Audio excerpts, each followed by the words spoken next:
Okay.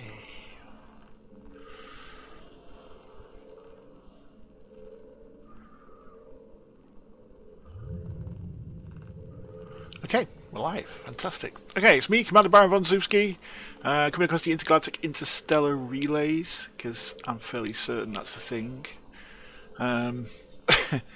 So what are we doing?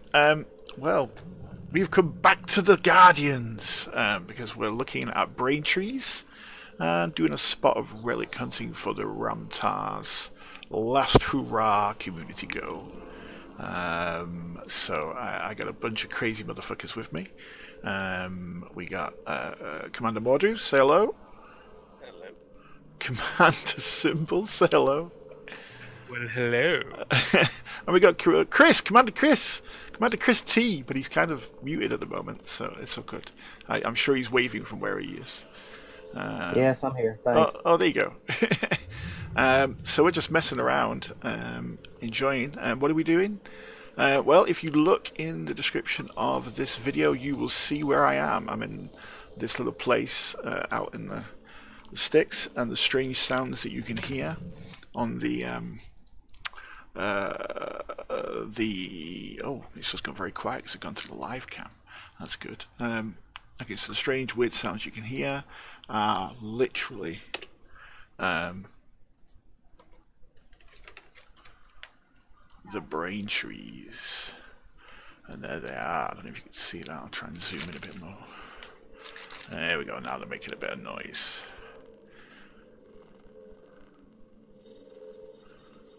Woo.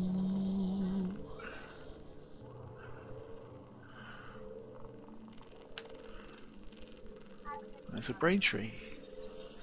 Ooh, a forest of brain trees, as far as the eye can see. Okay, I make it sound like Wizard of Oz, don't I? We represent the brain tree again, the brain tree. Okay.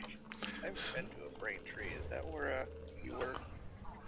This is where I am now, mate. If you want to come and say hello, I'm in my group. Just get yourself in a ship. Is that the spot where the Theragoids did the refueling? No, that's the barnacles, mate. I will be returning to that at some point. But this is really interesting because this is Guardian stuff, and if you're not aware, there's a new community goal. What's the new community? Oh, right up. He's using his voice command. Yes, we're in a new community goal. What's the new community goal symbol? It's the Ram Tah's last hurrah. Oh.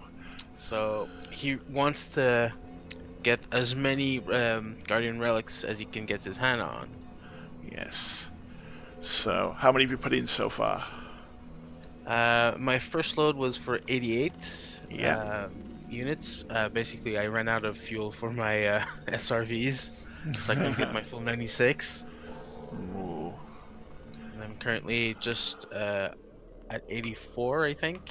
Okay, that's fantastic. So I've done 200, and I will be doing some more. I'm just going to have a drive around here, around these brain trees, and have a look at them before I go else. I've been to these before, but I've not been to this site. This is a different site. The last one I went to, in fact, the first one I went to was a lot bigger than this. But there they are. There's the brain trees, and they look strange and weird and wonderful. So, if anybody's nearby and they want to come and look at some brain trees, they're more than welcome to come and take a look. Oh, look at that.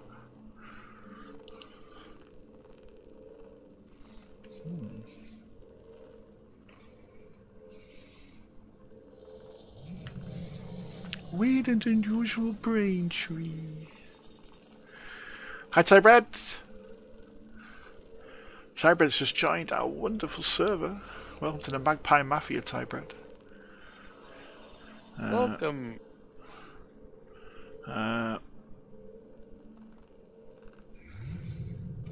So I believe you're like 1,000,000,000,000,000 light years away from us all.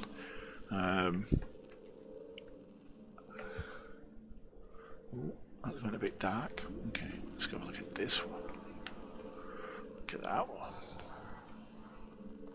Where's our new member flying around at? He's an explorer like you, Mordu, Tybred. He's got a jumper conda, and he's just tested it. He's taken it 3,000 light years out, I believe, and gone out there and had a look at what's around. So that's all good.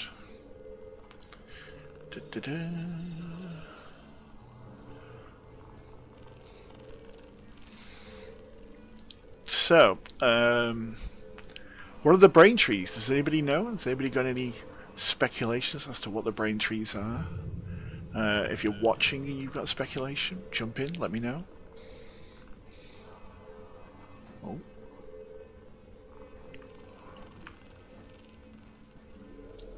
I'm only familiar with the standard Guardian ruin sites. Yeah? What's the brain tree? So, a brain tree is this. It's a rather strange and unusual tree with what looks like brains on it. So that would make sense for the name. Yes, it is. Yeah. Yes, it does. Absolutely. So what I'll do is I'll post up a picture for you.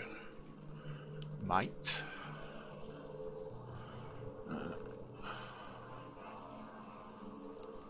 Why can't I? Oh, there we go. Okay, it's just taking its time. God, I clicked 50 times on the add picture to Discord thing, and now it's got like 9,000. Why am I exaggerating so much? Let's see if we can find a proper picture of a brain tree for you, mate. There we go, there's a good picture of a brain tree. There you go, Mordu. That's what a brain tree is. Look at that. Oh, that's neat. Yeah. So they make a very unusual sound. Yeah, I don't think I've heard anything quite like it in all of Elite, is the sounds that they make. And not only that, but they seem to be doing something. They seem to be draining resources from the ground because they have materials on them. And when you select a material, it tells you what sort of material, well, what sort of seed pod it is. You can shoot that like that, and oh look, I got some niobium. Ooh. There we go, niobium. Oh, and then we're driving up the brain tree. Sorry, I didn't mean to do that. Okay. So, yeah, these are rather strange and unusual things.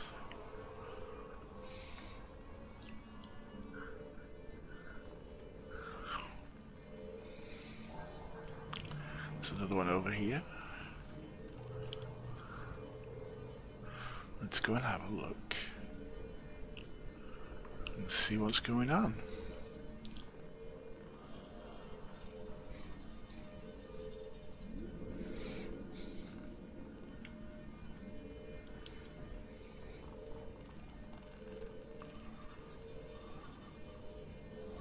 Wow, look at all these brain trees.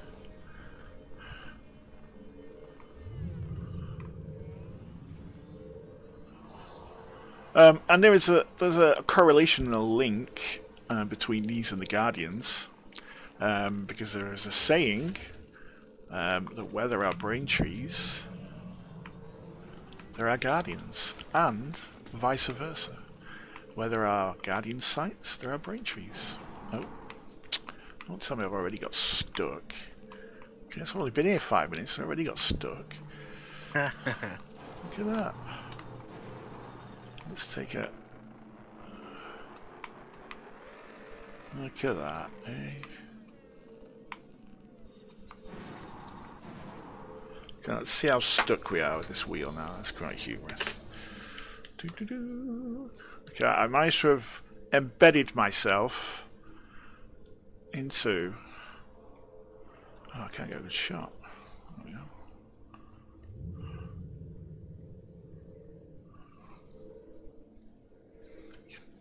You've never been to a brain tree site? Get yourself out here, Tybred, and come and have a look. There we go, look, that's me stuck in a brain tree. Fantastic. Fantastic. What a great shot. Look at that. Fantastic. Right, okay, so have no fear. There are a few things we could try. So the first thing is to log out and log back in. Because the idea is that upon initial connection, things haven't completely rezzed yet. And there we go. And we might be able to propel ourselves away from Z Brain Tree.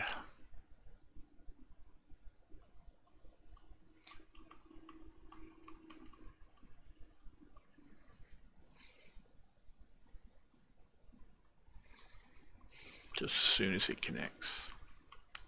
Anytime now. Symbol, it always goes better to pick up the things with your cargo hold out open. Ah. I just passed over the No, road 3 times. come on. Why won't I pick it up? It won't move, Symbol. I can't get out. Okay. Oh no. That's not good. I think I think I need to go into a different instance entirely. Yeah, maybe. Yeah. Okay, let's try that again. Let's try one more time.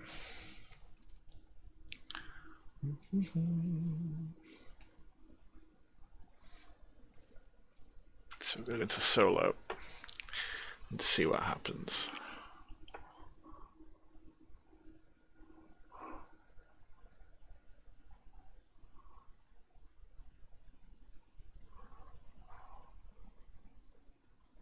Hey, Colorado, you want to see an SRV stuck in a brain tree?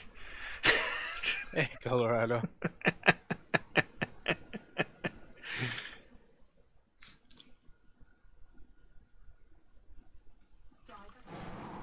Oh, he's almost.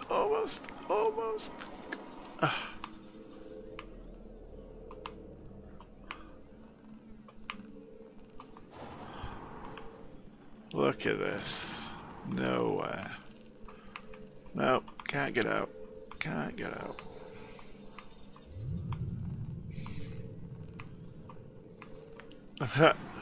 Assume he's gonna go boomy. Yeah, I'm going to blow myself up here. Definitely. Okay. Oh, God, we just started as well. Jesus.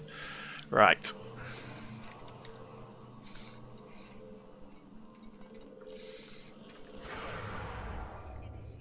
So we're going to blow ourselves up. No, I tried that, Colorado. You can't shoot them, doesn't do nothing. They do nothing. But don't worry, we got another 3 SRVs we can use, so it's all good. We've got another 3 SRVs we can get stuck. Yeah. 2. But how did you manage that? I just drove into it, didn't I, like an idiot. Yeah. Ah. Right, here we go. 3. Deploy. Here we go. Alright, so look at these.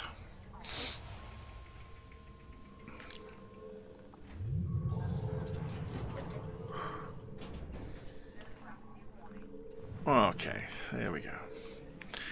Right. Let's try this again, shall we? Try it again for science. For science, indeed. So, so why is this useful? Well, as you're aware, we're about to have a brand new patch deployed upon us, being beyond patch 3 as they call it. And in that patch is, it looks like, a requirement for a lot of materials. You know, we're about to see all the tech supplies, tech dealers. We're about to see engineering happening a whole lot more. So, you know, the requirement for materials is going to go up. And of course, the material traders means that we're not too shabby now about what it is that we want to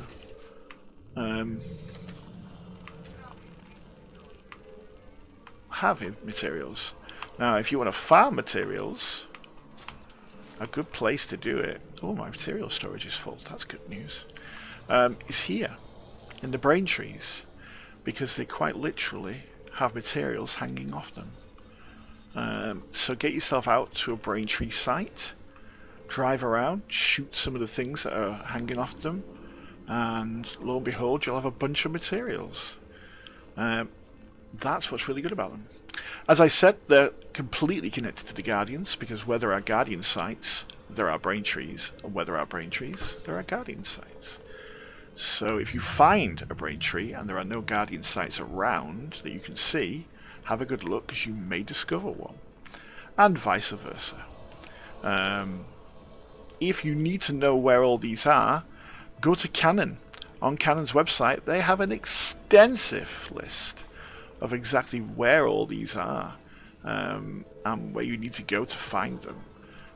It's a huge list, if truth be told, because there are a lot of Guardian sites. There's about 200 to 400 sites that you can go in there and go visit, which is what we'll be doing in a moment. We're going to go and have a look at a Guardian site in a bit, and we're going to do some of this relic farming, which is what Symbol's doing now. In fact, we may even go and have a look at Symbol and see if we can help him out.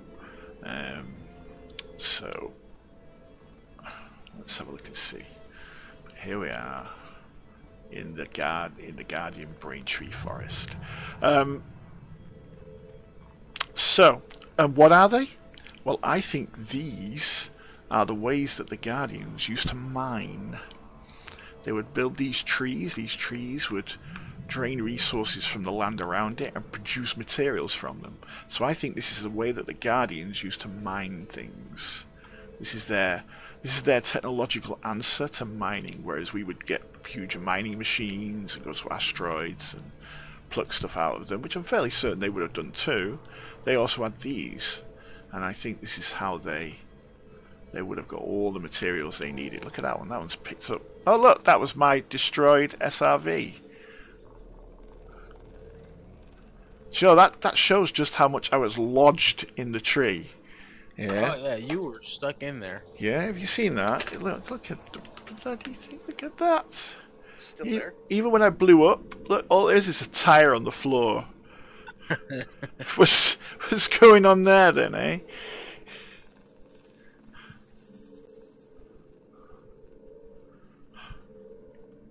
Even more lodged. Fantastic. Take a picture of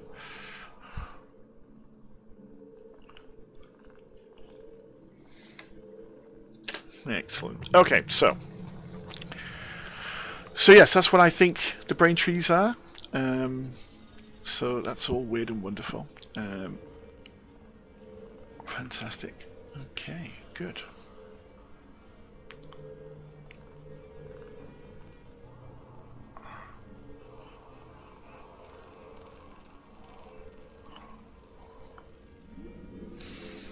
Okay, and we're going to make our way, having had a bit of a look around the brain trees, we're going to make our way back towards the Banshee and go and have a look at Guardian sites and do Guardian stuff, because I think it's rather interesting.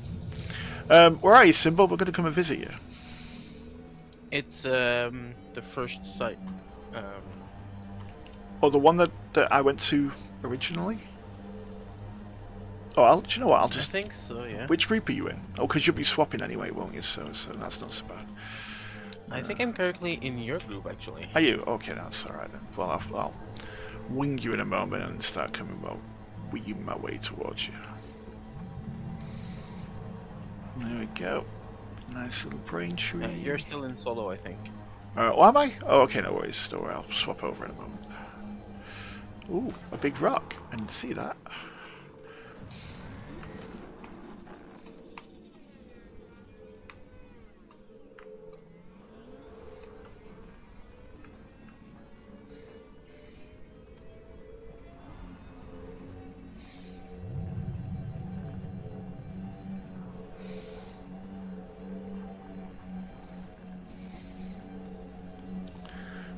Go.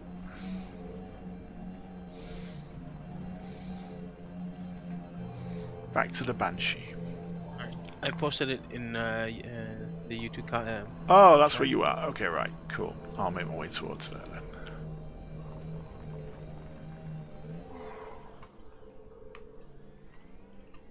then. And it's, yeah, Planet 1B. Yeah.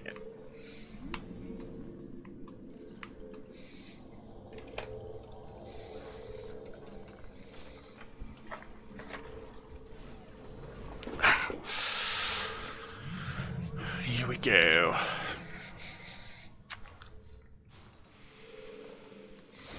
I'll do a bit of plotting first. Where are we going? Let's have a look.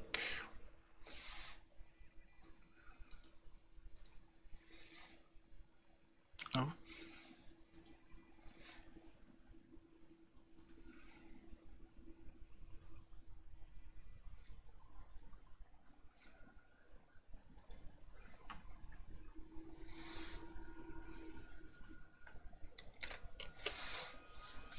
We're going way over there. Okay.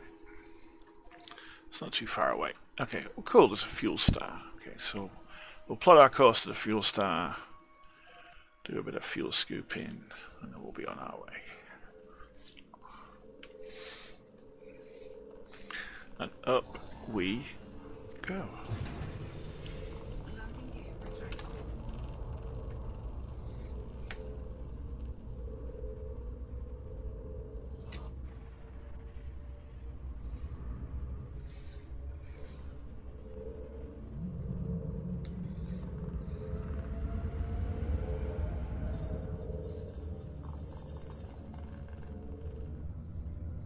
Go, leaving the forest to continue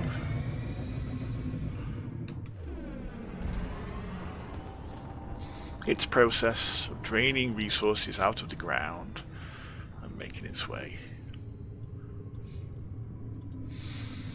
Okay, so just going to alter this slightly.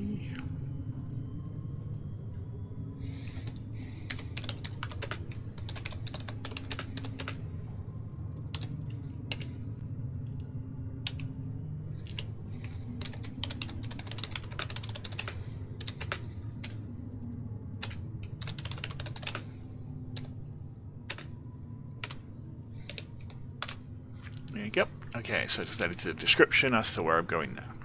So if anybody asks any questions, you know where I am. And no, I'm not in open, so I can't be ganked by a bunch of players who want to just see me die on live stream. Oh, damn, you don't feel I'll be so pissed off. Yes, yes I will, yes.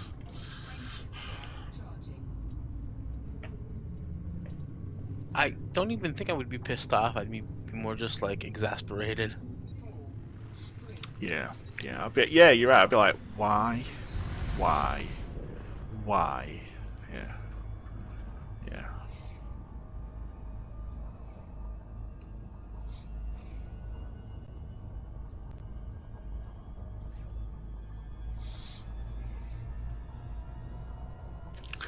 Right. To infinity and beyond.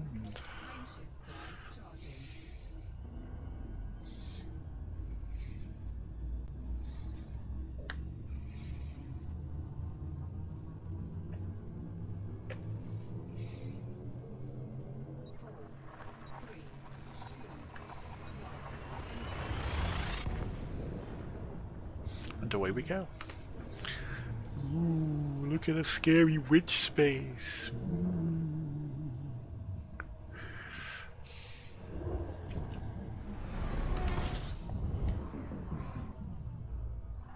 On we go. I don't know if it's just me, but I find that when you're in smaller ships in witch space, it seems even like louder. Might be. I like the way that you like hear everything creaking and groaning around you. Yeah, exactly. And yeah. I was watching somebody stream with an eagle. Yeah. It felt like it was, I don't know, more breaking apart. More atmospheric. Yeah. More immersive. Weird. Yes, I said the immersion word.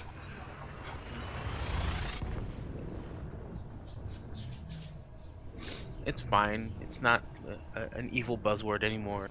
Is it not? Are we allowed to say it now? Yeah, we're loud. Okay, that's alright. That's all good.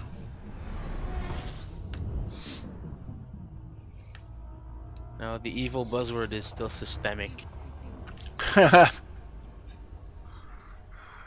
Systemic gameplay this, systemic gameplay that. Ugh. I don't like words. Do you know what words I hate? I'd say a business word I hate. Bespoke. I hate the word bespoke. I'd just say custom. Custom made. Custom fit. I know, right?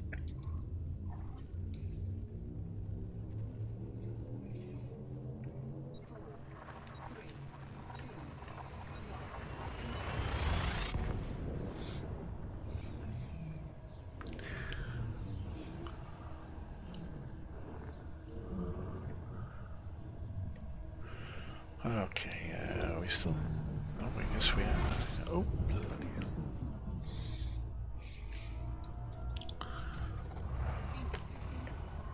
Do a bit of honking on our way.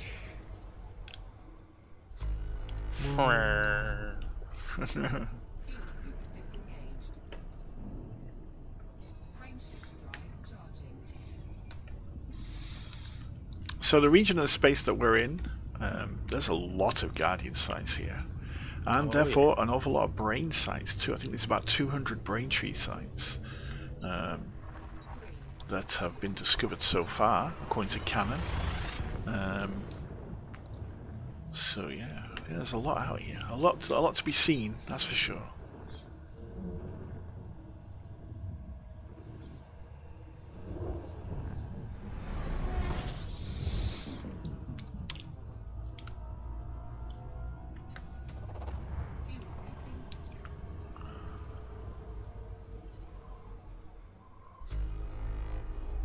Wow, 52 planets. That was good. Ooh, nice. Or is that like 7 planets and 45 moons? Yeah, possibly. Malin, why only the star system for this goal? Can you explain it for me? Okay, so you talk about the community goal? Is that what you're asking?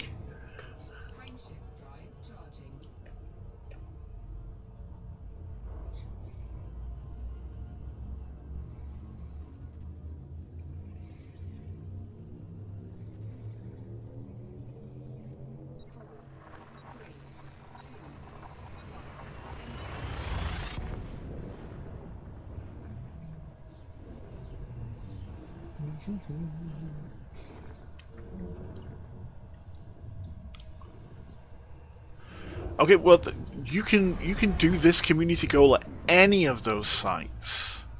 Mainly, you don't have to just do it at the one I'm going to. Yeah, it just happens to be that the one I'm going to is the one I know that is nearest to mean. Yeah, M-E-E-N-E. And that's where you've got to hand them in. That's where you've got to sell them. So that's the only reason why I've selected this particular Guardian site. And in fact, I'm not even protected one because there's 2 there. There's 2 on the same planet. So that they're fairly close to each other. And I suppose really the only reason why I've selected this one is because that's where Symbol is. And we're going to go and say hello to Symbol. So I'm going to have to pop off, unfortunately. My mother just arrived. Okie dokie, mate. You go for it. Yeah. So, yeah, so we're just going to go there and do some relic picking up and do a bit of board hopping and pick the relics up.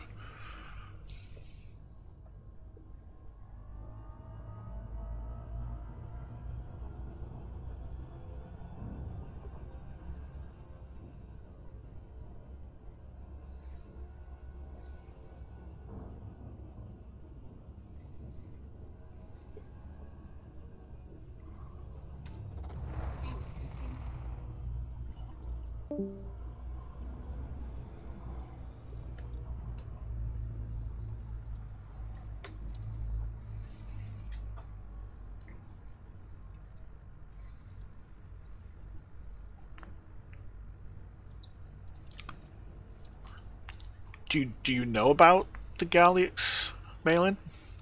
Do you know that there's 3 sorts of sites?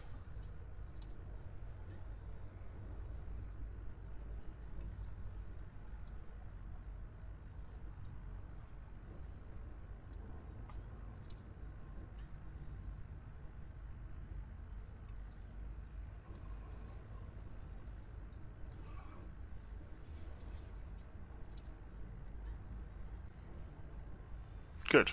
Good. As long as you're on the zone, okay. So as long as we're talking on the same wavelength, you know.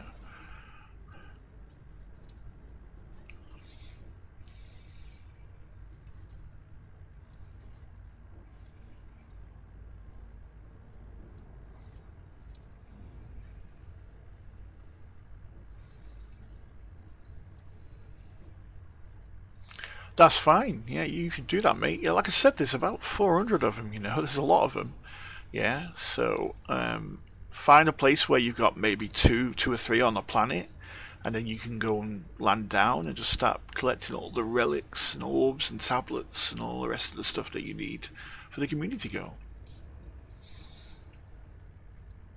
I kind of have a theory, a secret theory as to why this community goal exists right now, and that is I think it's rather suspect that we know there's Guardian stuff in the beta that's been out, and they're about to release the beta, and lo and behold, the first thing they do is push everybody out towards the Guardian sites with the community goal.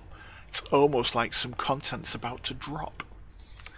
Yeah, and they want people around to pick it up and move on from it, you know.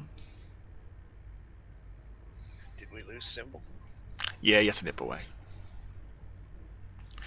Yeah, maybe there's going to be a big Thargoid war, who knows, yeah.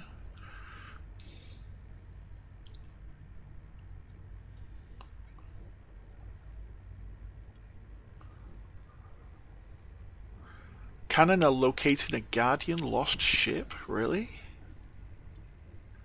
What's that all about?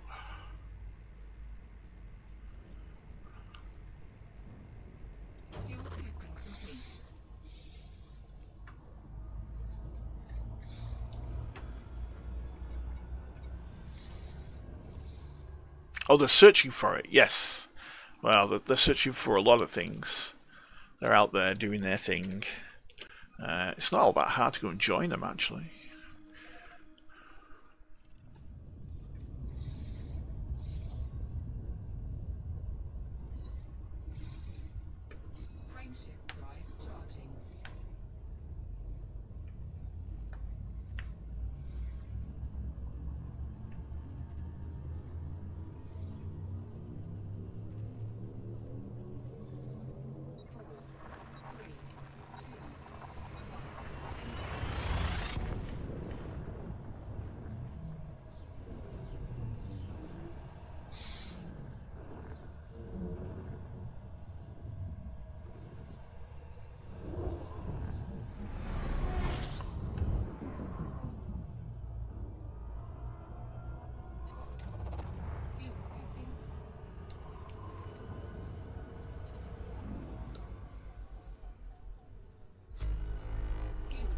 Here we go.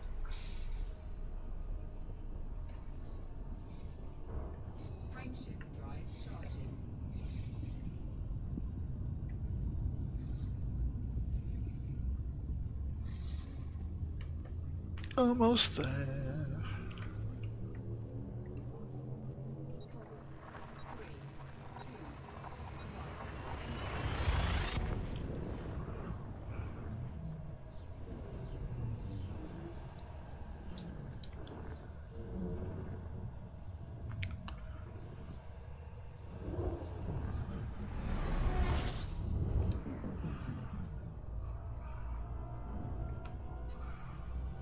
More information.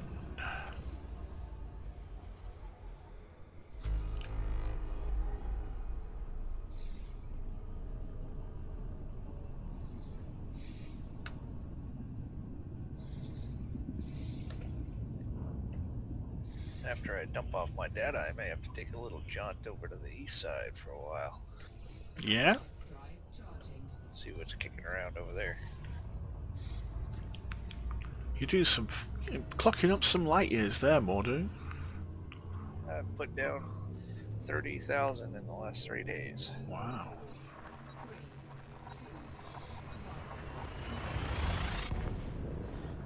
I stand corrected. 25,000. Those are rookie numbers. They are. I gotta do better. I'm only 1,200 away from Hurrah. Ooh. Right. Here we go. We want to be going. Look, ancient ruins. Ooh. So we go to this one. Okay.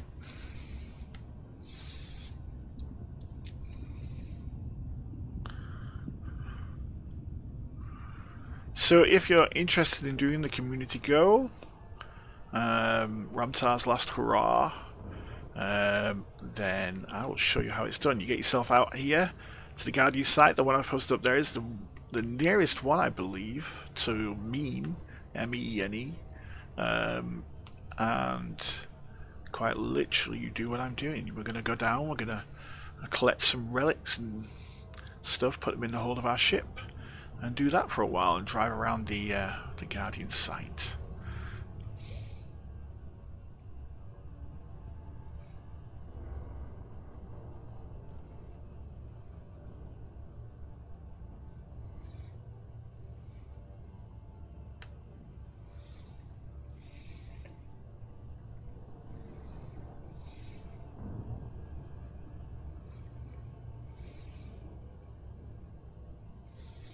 Here we go.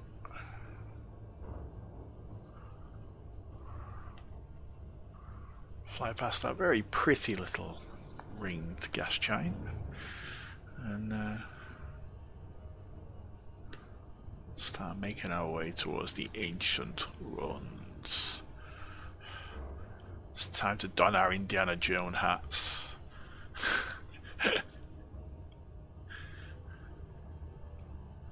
Go avoid some boulders.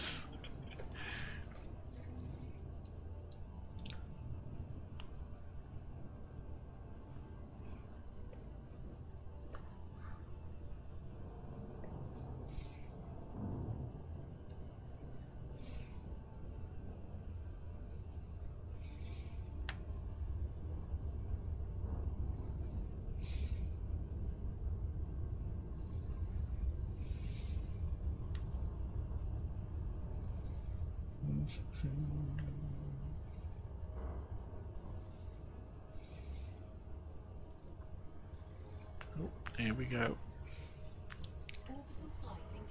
Orbital flight engaged.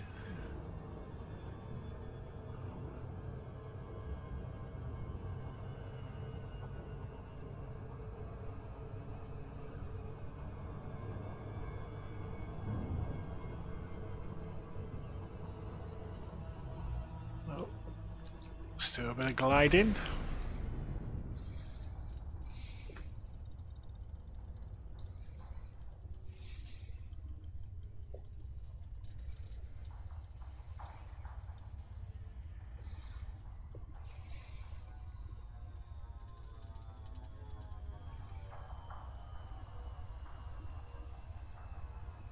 Here we go.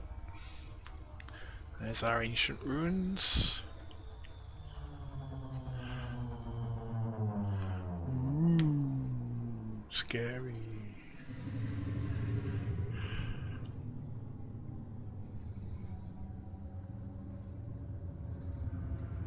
Hey, are you doing solo?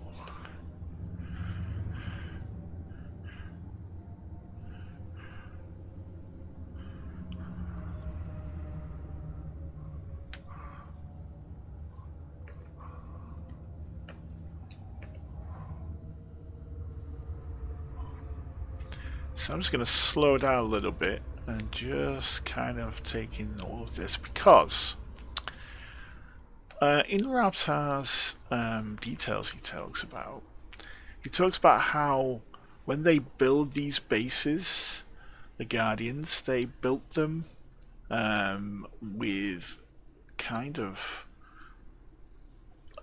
system and astrological bodies in mind, very much like the Egyptians did. And you can see there we've got pyramids left, right and centre all over the place, and there's lots of geometric patterns. But it kind of, to me, it looks like a sun. It looks like a sun with maybe another sun or a planet around it, next to it. And I think that if we have I mean, I've got some aerial shots of a few of these, because it's basically 3 sorts of sites, alpha, beta, and gammas, and I genuinely think that they may reference like one system somewhere that has, you know, the exact number of geometric patterns, or which could be classed as being planets or those suns, because this could be 2 suns. This could be 2 suns in binary, and then I don't know what the other stuff references it to. You know, whether this bit here seems to correlate with 2 planets. I don't know. But yeah, I think it's rather interesting. We've got this great big wall that sits around it. I think it's very interesting. And already we can begin to hear the strange sounds emanating from the Guardian site.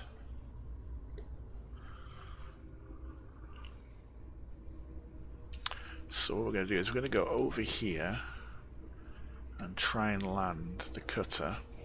Oh, there you go. Listen to that. Over here somewhere.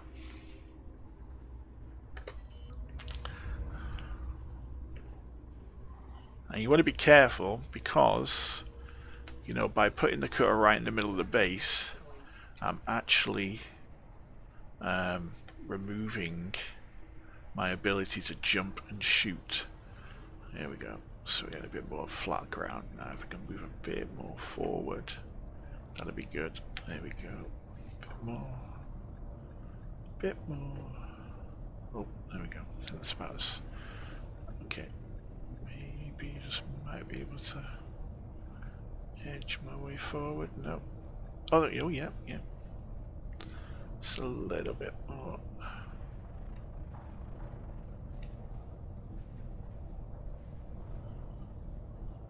Okay, back a bit.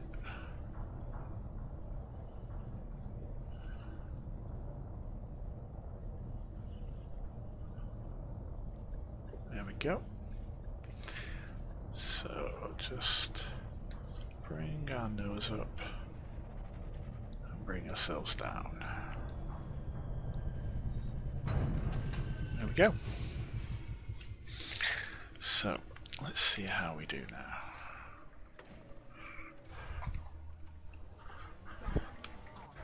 Drive assist off.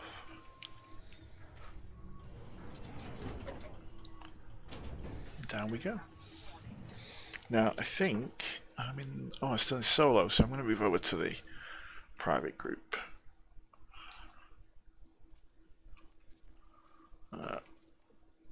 Here you go. I'm in my private group now. There we go.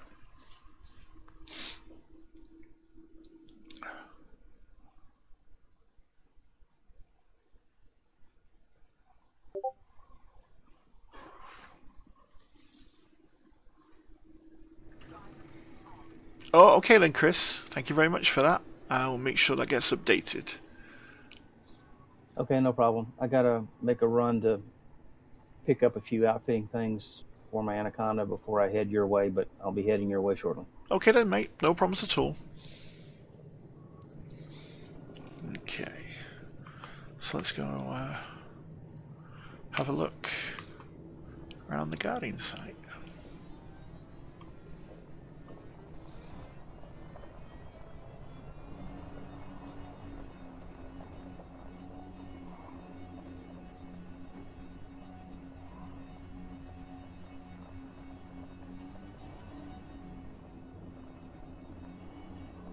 So, like I said, I think that it's very suspect that at the point when we're about to get the Beyond patch, which we know has some Guardian content in it because things have changed in the beta, we noticed that. For example, I'll see if I can show you actually one of these. Are any of these up and working? Let's see.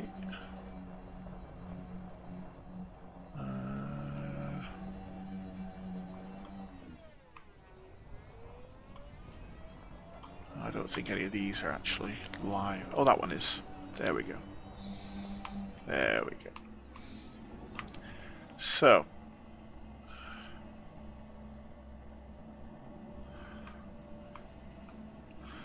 There we go. So this is an obelisk. When we look at the obelisk, you see a number of geometric patterns on it. Well, in the beta, they've changed. So we know there's going to be something happening. We know that they've put some content into the Beyond for the Guardian, or continuation of the Guardian storyline, which is great because that's kind of what Guardian fans like me have been wanting for so long. So yeah, fantastic, you know.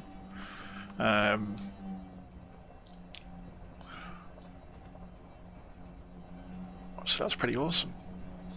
And we also know that the sounds the obelisks make have changed. So people have been running sounds through like spectrographs, and we know that we get some sort of structure out of those sounds, but they're kind of just don't really seem to mean anything. They're quite random in their design, or they certainly don't seem to suggest that there's any message hidden away like the Thargoid ones. Oh look, some stuff. Let's go and nab this. There we go. There's one for the bag. Got ourselves a casket there. I think if we drive around we should see some other ones. So yeah, we know that all this is there, but we just don't know what it's going to mean when it comes out. And that's why I'm out here. That's why I'm waiting patiently for the Beyond patch to come out. I think that's why they've done the community goal, is they want to try and get as many people as they can out here, so that, you know, when the patch does drop, there's something really interesting for us all to see. Yeah, I think it's going to be good.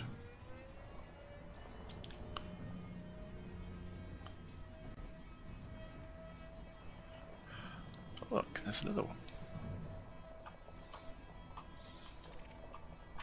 An ancient tablet.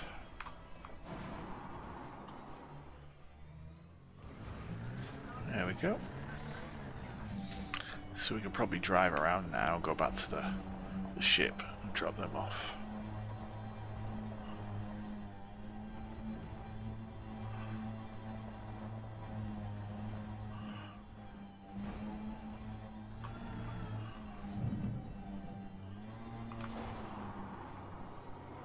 There we go. That's the ship. Ooh, see if we can get up here. This will be fun. Oh, that's not good. Ow. Okay.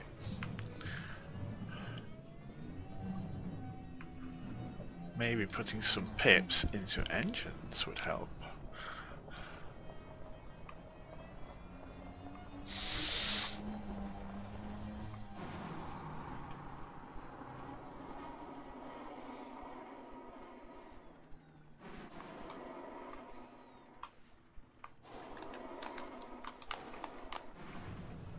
There we go.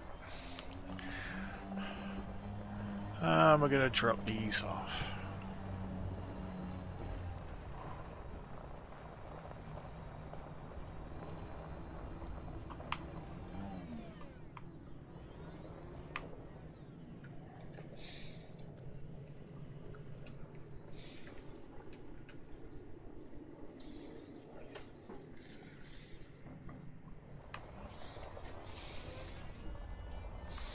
Let's go over here.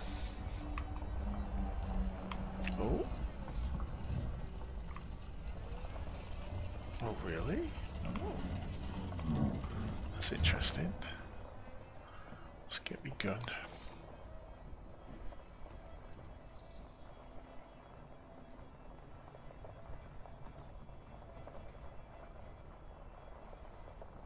Come on.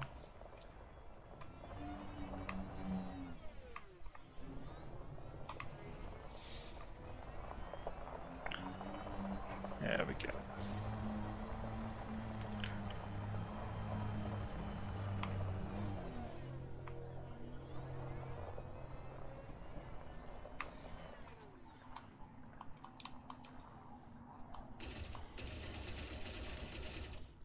Oops. I just hit my shields by accident. But at least we got the relic.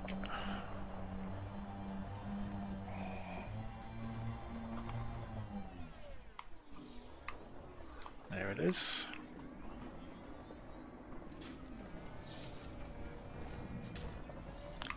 Nice and easy.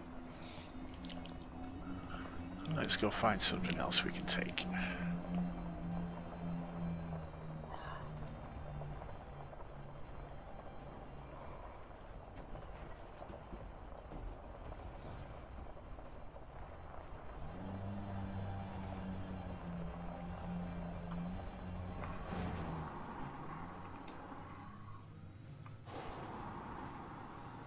What's up here?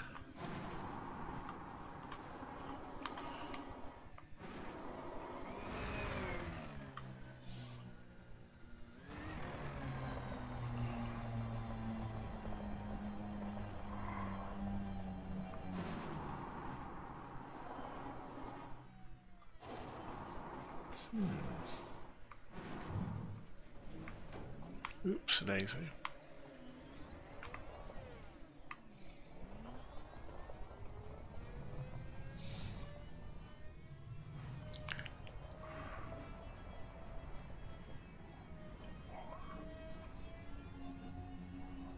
Yeah, some more of these obelisks. Oh.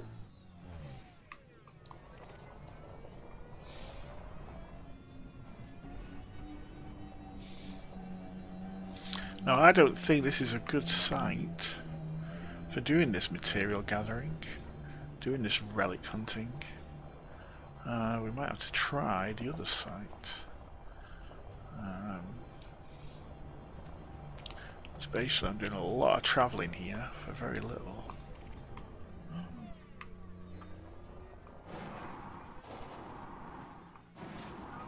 And the other site that I was doing the other day was a lot quicker than this.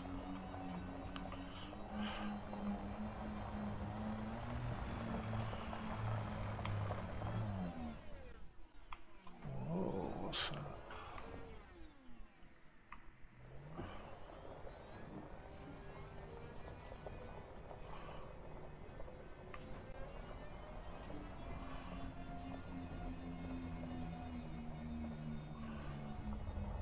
Oh yes. Oh cool.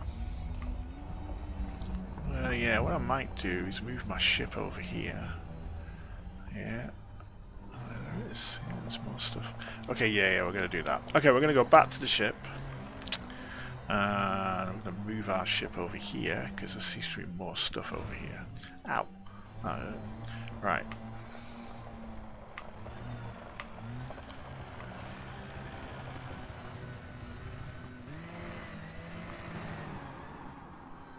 Let's go with this rough ground.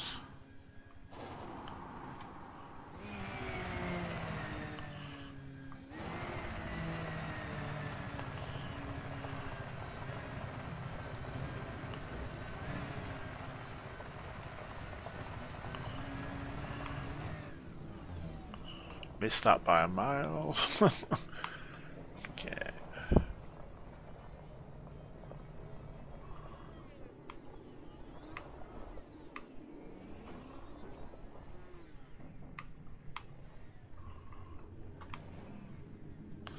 Right.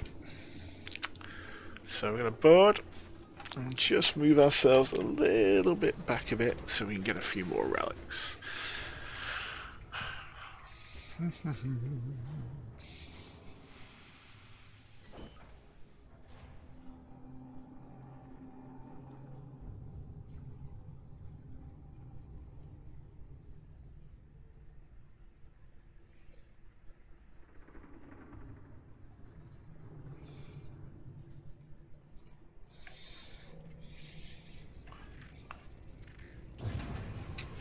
Okay.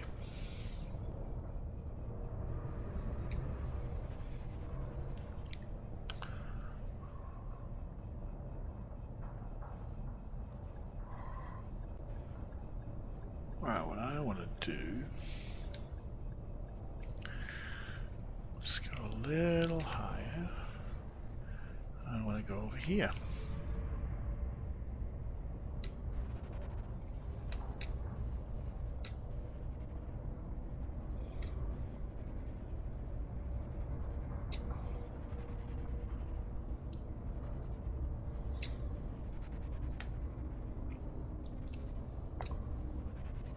We're out here.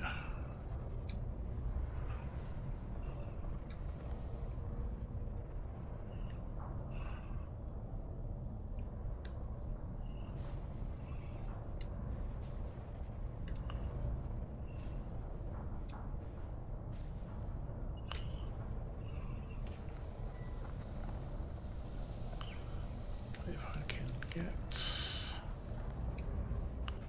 here.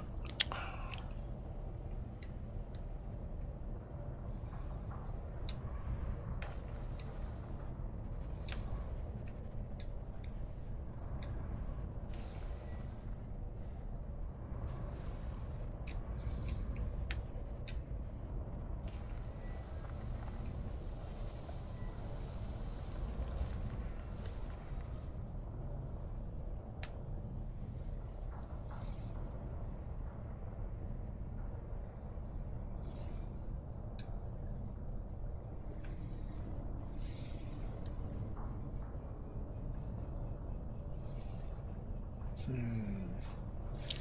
don't want to get too close to that. That's the problem.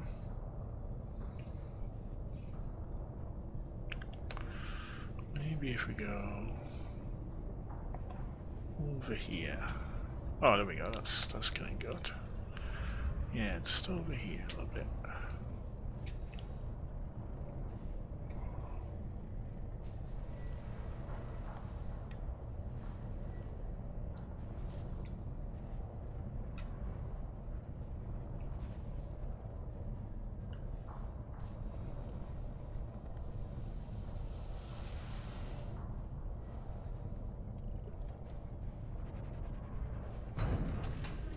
Let's see how that looks.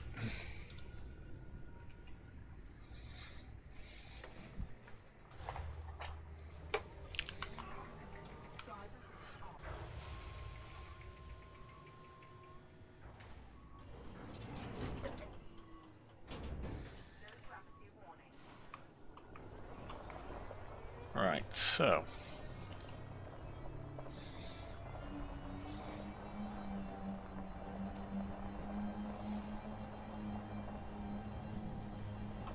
see if my guns, I'm the right distance away from my ship so that I can shoot my guns at this thing. Oh, excellent. Yes, that works. Okay.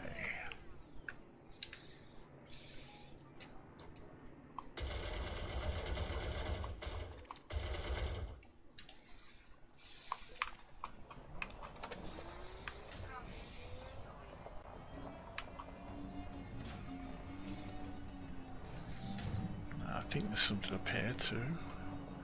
Or did I take this already? Oh no, I haven't. There you go.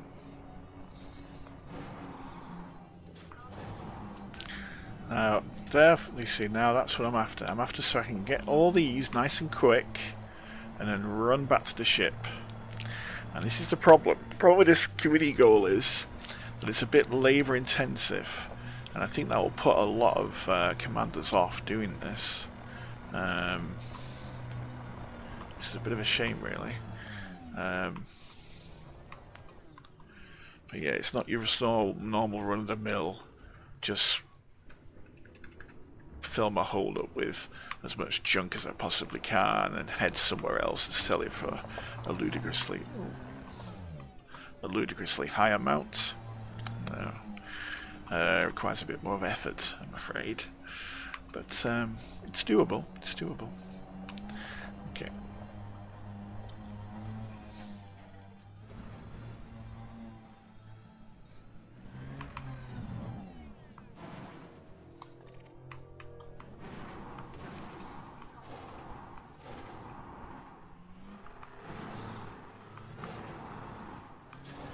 There we go. That's what I'm after.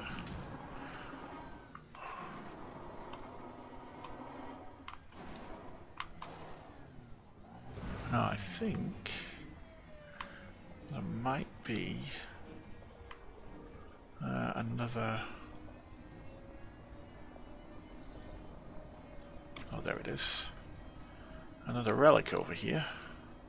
Yeah, there we go.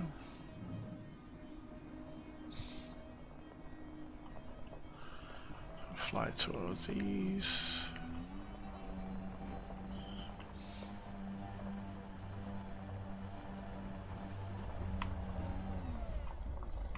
There it is.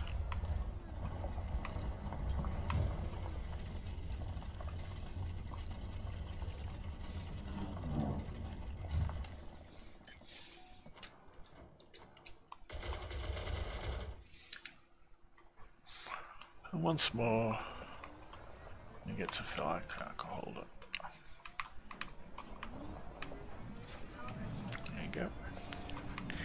And then run back to the ship.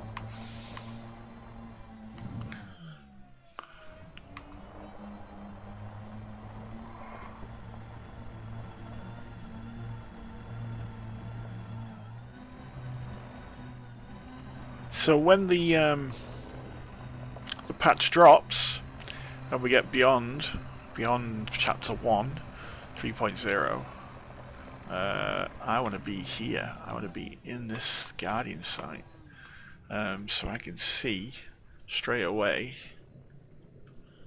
what they've done, what they've changed, and that's the plan. Now I think if I go up here, then there's another one, so we're going to have a look at that.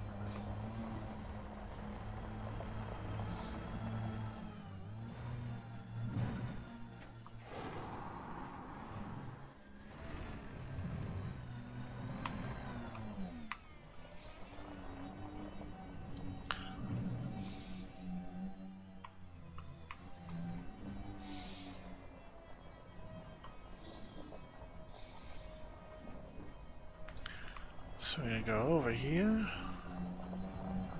Let's see what's going on up here. So I think there's a relic up here too. So it's a case of having a really good drive around and knowing what all the different things are, and then where all the different things are, more rather, and getting all the stuff.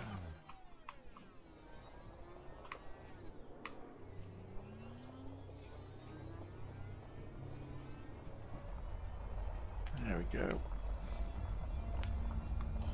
Almost like I'd done it before, eh?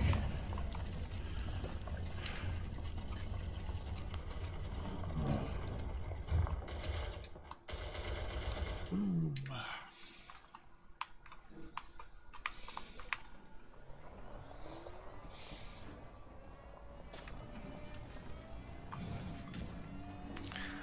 And this is how you do it. This is how you do this community goals. So it's pretty straightforward.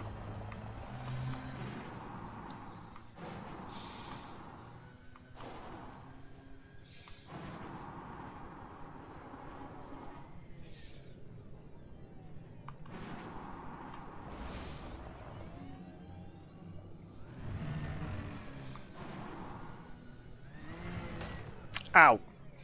That hurt. See that little pebble send me flying then.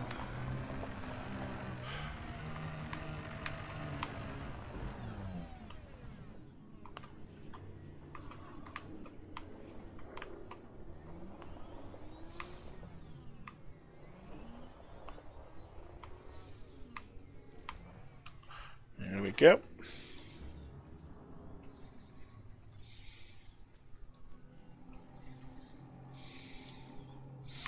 I think I can get some more. Let's go and see if I can.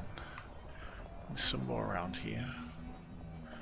Past these obelisks, making their strange noises.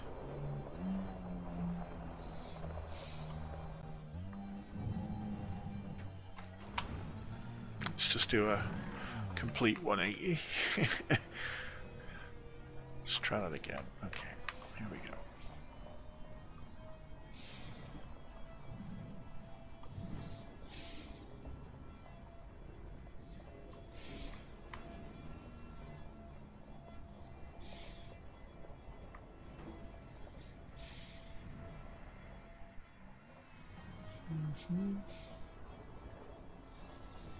I think I see another pile there. That's good. We can nab that whilst we're here too.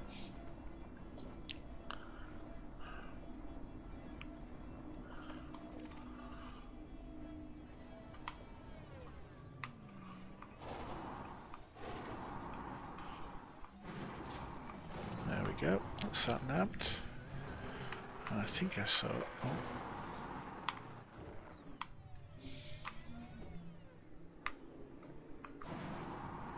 I am looking forward to it, mate, and this is one of the reasons why I'm out here. I'm out here because I think they're going to drop something about the Guardians. I think we're going to get more Guardian content, which would be fantastic. You know, I'm not one of these people who wants to just discover things for the first time or anything like that. I just want content, you know. I want story, I want lore.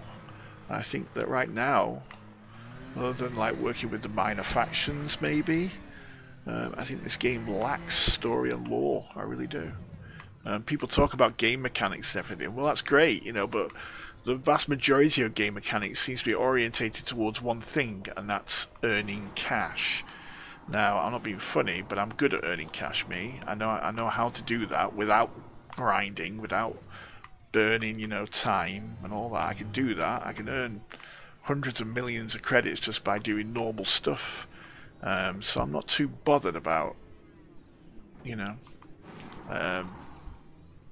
game mechanics and stuff like that. Other players are, and, you know, talk about the grind and things like that. I have my own thoughts for that. But yeah, I want content. I want story. I want to be literally, when I come into the game, I want to be, you know, I don't think there should be one community goal. I think there should be like 20 or 30 community goals that get thrown at you as soon as you walk in, all to do with different things that are happening all over the universe. You know, that's what I think there should be.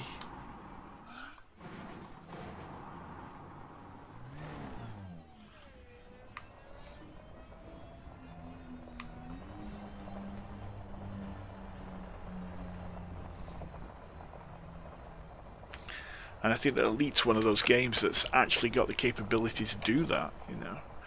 It's not like other space games where you're just playing one storyline that falls from one place to another. Elite's got the capability for you to be involved in things that you know, the things, there could be 20, 30 things all going on at the same time. And I think that's what I want. I want more lore. I want more story.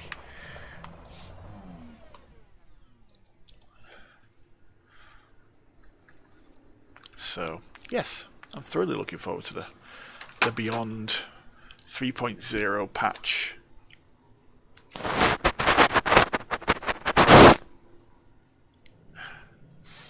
So yes, you know.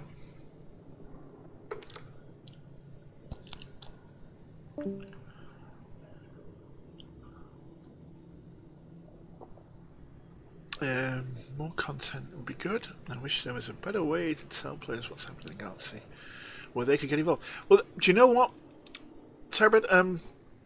There is, you know.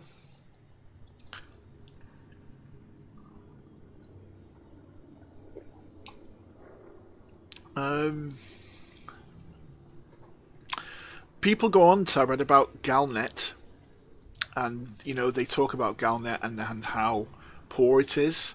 I think Galnet's very clever. I'll give you a really good example.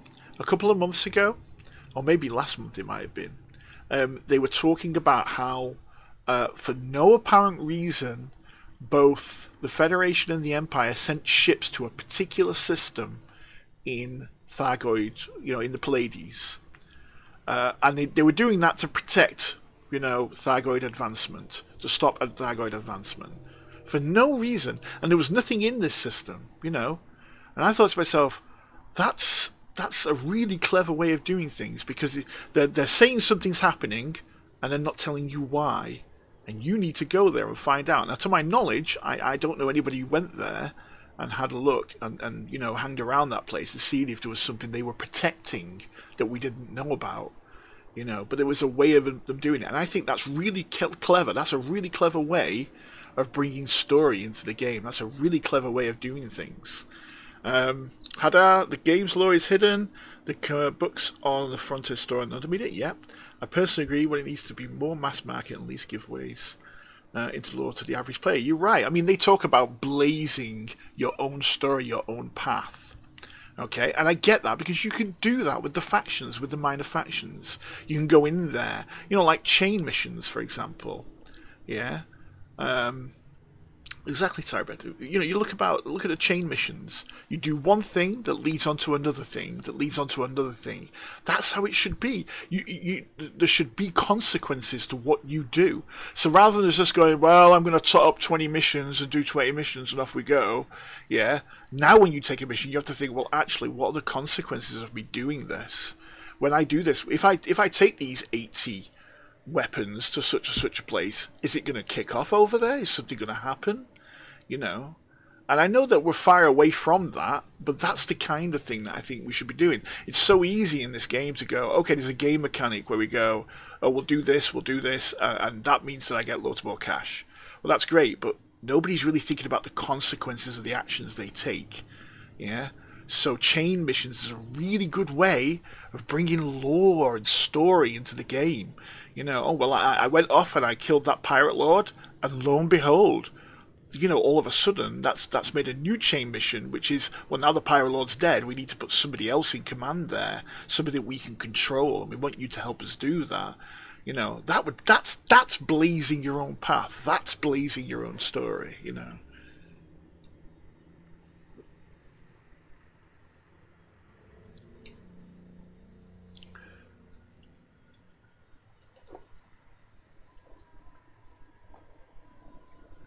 I understand that I get the whole idea and the concept of, you know, you have to reward people. There has to be a reward. I work very much with management, and I understand motivation and how motivation works and how people need to be motivated to do things. I get all that. And it's the same in gaming. If there's no motivation to do anything, then very few people are going to do it. There'll be a few hardcores. You know, us in the Magpie Mafia, we're pretty hardcore when it comes to stuff we want to do. We tend to stick at it and get our heads down and put the work in, and that's fine. That's good because, you know, it means that there's more than just cash motivating us. A really good example of that is the Obsidian Orbital runs we've done. You know, combined, we've done almost 45,000 tons that we've taken to Obsidian Orbital to fix it. 45,000 tons between probably 6 or 7 of us. Yeah, that's a lot. That's an awful lot of stuff for very little payout. I mean, every run that I was doing in a 690-ton cutter, 690-ton cargo cutter, I was getting 64,000 profit. You know, and that's nothing. That really is nothing compared to... I know it's all relative. I know that if you was in a Vulture, if you was in a Cobra, that would probably be worth a lot of money. Yeah, that would probably mean an awful lot. But to me, it wasn't. But I wasn't doing it for the cash. I was doing it for the story. I wanted to get Obsidian Orbital back up and running. You know, I want to be able to turn around and say, when that station comes back online, we helped do that. You know, we got our heads down, sorted out our stuff, did a bit of organisation, and got it all up and working again. And so, you know, there has to be motivation for it. And I was so chuffed when... Oh, I didn't turn my cargo thing on. I was so chuffed when in the live stream the other day, they mentioned they're going to... oh my God, I'm falling over. They mentioned they're going to change the requirements to get those stations up and working. That was music to my ears, because I thought, great, you know, because, wow, you know, there's the story, there's the content right there, yeah. So yeah, there's a lot they could do in this game. There's a lot of potential, and I think that's the frustrating thing for a lot of commanders. Oh, I got a wink request. Oh, a friend request. There you go, bird. Yes, Hurrah, exactly. You feel like you're actually part of the universe, rather than just watching something progress in front of you. Yeah. They're not just a little high, Tybred, they're very high. Just to give you an example on that, Indite and Galnite is one of the highest requirements for the Obsidian Orbital collection. It's like 2 million tons they need. The nearest station that sells that stuff is 230 light years away. Now, I don't care what hauler you're in, that's a hell of a trip. That's like, you know, you're looking at probably at least, what, 10, maybe 11, 12 jumps there, and then 10, 11, 12 jumps back, just to maybe carry 500 tons of the thing, and they need millions of it. So, you know, when they said that, I was so chuffed. But Hannah, you're so right, you know, it's been a part of it. Before I played this game, I played Eve. Yeah, and I loved Eve. I thought it was great. I thought the immersion of it was fantastic. But I left Eve because, as an individual, I couldn't make a difference. It was all about corporations. It was all about clans. It was all about people coming together and doing things. You know, whether if you was on your own, you didn't really. Oh, my cargo belly's full. You didn't really have much of a chance of making a difference. Yeah, and I was like, okay, so what's the point of me playing this if I'm just going to end up being a wage slave? It's not really funny, but I work for a living, yeah? When I come home, I want to relax and do things. I don't want to go back into another job, and that's exactly what was happening in Eve. So I left Eve, and then somebody told me about Elite, a friend of mine, and at first I was like, yeah, well, I don't really want to commit to another, you know, huge space game, you know. And then, you know, I began to read more and more about Elite, and I was like, you know what, this is pretty cool. Yeah, I like the idea of Elite. It's all about the individual. It's all about you and your story. And yeah, boom. Next thing you know, here I am, streaming. So yeah, there's a lot of potential for Elite. There really is, and I think that's why people haven't abandoned it. I think that the hardcore amongst us, whilst we're a little frustrated because things are taking their time to come out, I think the FDev listen to us and they say, yeah, you know, we're listening to you. We know what you want. We're going to provide more of that, and you know, just bear your time, bear time, be patient, and we get what we want. Look at the live stream the other day. The guy, what's his name, Sandro Samako, straight away. Oh yeah, you want more module space? Boom, there you go. Have double module space. What? Almost like it was planned. How long have we been saying that?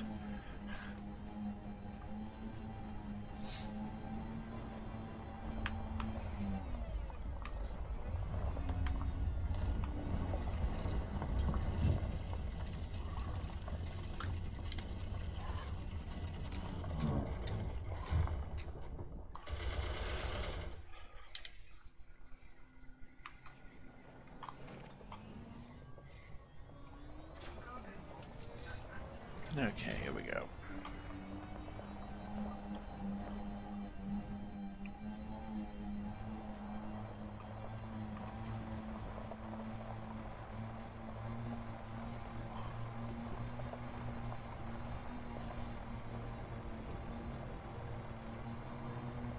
Oh, I do love the sounds of the Guardian base.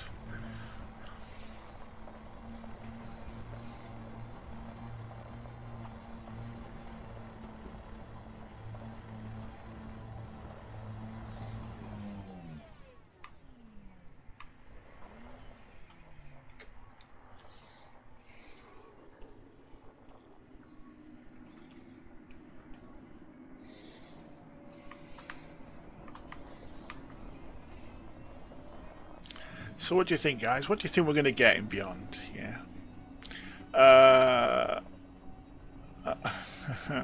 Why is he sending me that?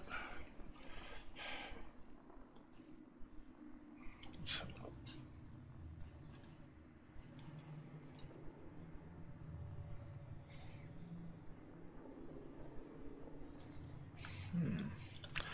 Disappointment. Well, do you know what, mate? I'm an optimist at the best of times, at the worst of times. Yeah, I really am. So you know, if you've got lots of high expectations, then yeah, you're going to be disappointed, dude. You know, it's as simple as that. What I can tell you is this: we've seen the beta, and these are the things that we know in the beta. We know that something is going on with these sites, these Guardian sites, okay? And the evidence is totting up. Number one, the geometric patterns on the obelisks and the beta are different to what is in the game. So we know something's changing. Number two, the sounds that the obelisks are making are different in the beta than they are in the game. Again, so a change has happened, something is happening.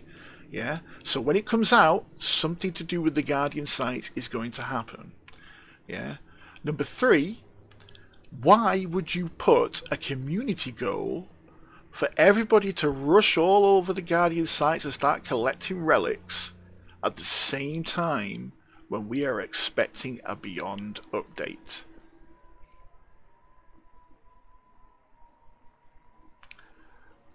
You could call it random. You could call it coincidence. I don't believe in coincidences. Yeah, I believe that this is a plan. I think something's going to happen to these Guardian sites. I think the next bit of the storyline in the Guardian saga is going to happen when we get the 3.0 out. So, you be cynical, Hadar, because I like cynics.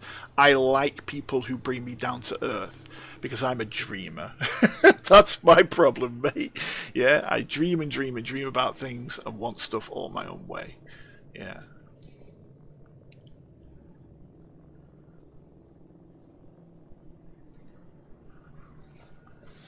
Why is Birdlips sending me messages? Let's reply to Birdlips and tell him he's sending messages to the wrong person.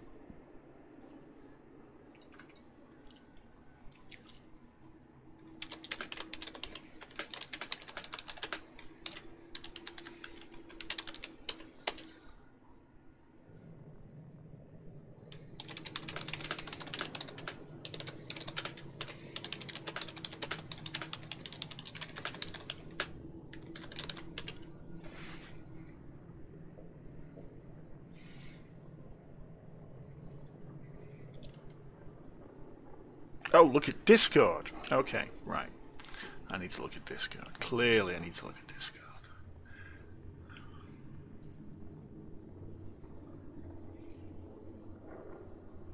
Oh, okay then. Right, that's fine.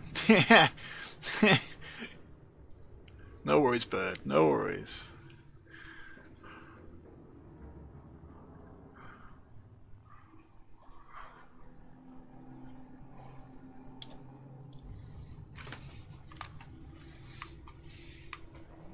So yeah, you know, game mechanics, fantastic, great. They changed the way we play the game, lovely. But I'm not all about the game mechanics. You know, I like the little things they're doing to make the game. What is it they call it? They call it something easier to play or something. I don't know what it is. You know, I don't know. I have no idea. Anyway, who cares? Let's get an ancient totem.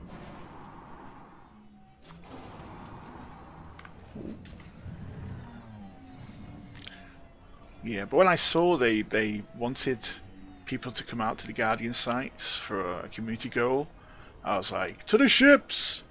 You know, so this is why I'm here now. I'm here because I think something's going to happen. I could be wrong. I've been wrong before, many a time. But if something does happen, at least I can say I was here. You know, I was involved.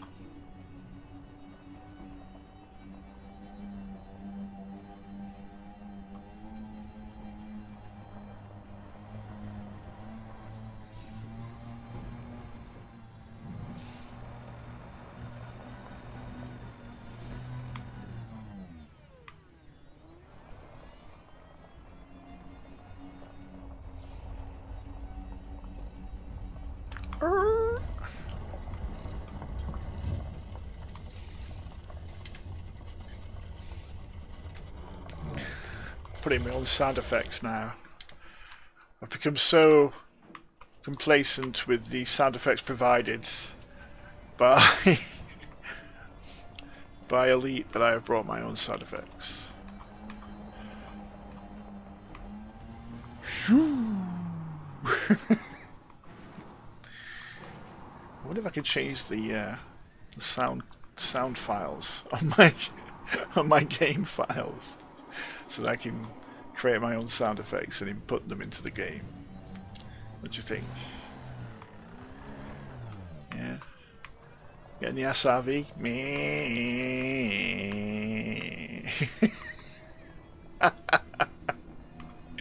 Oh my god.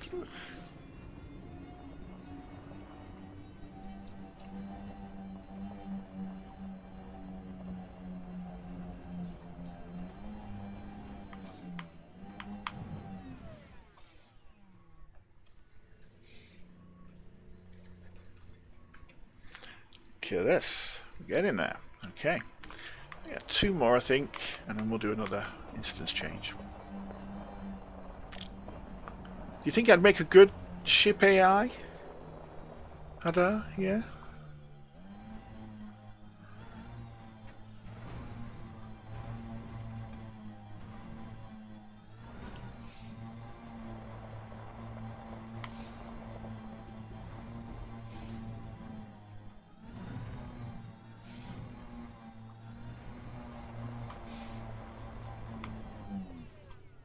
What do you have to do nowadays to become a voice? Can you make your own voice packs? Is it easy? Is it straightforward?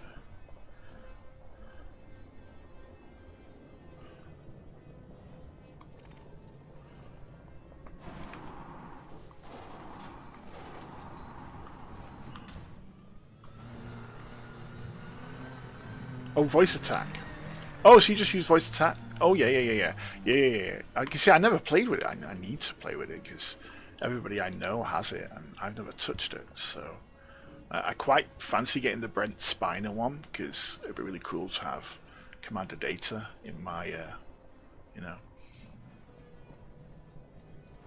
Yeah.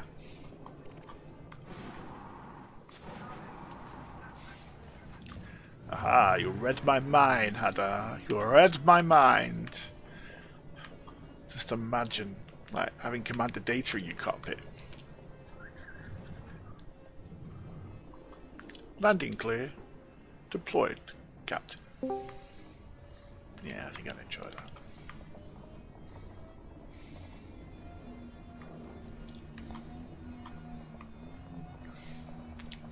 Yeah, that was some beautiful, sexy chick talking to me. Can't think of any off the top of my head, any sultry voices out there, you know.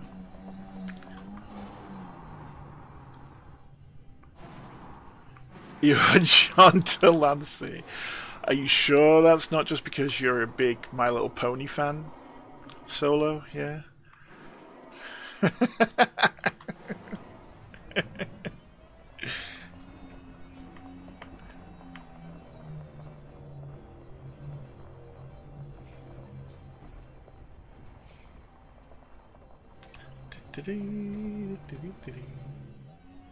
Oh, there we go.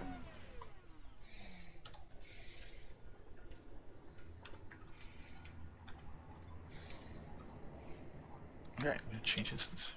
You plead the fifth, I bet you do. Yeah. I never had you down as being a brony. Just for the record, I am not a brony. Yes, however, I have a friend who is crazy about My Little Pony. Yeah. That's why I know that John Delancey does the voice for one of them.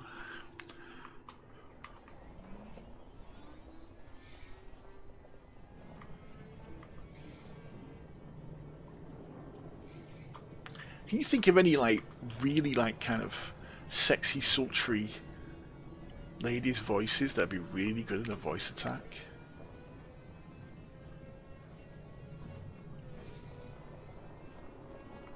Claudia Black.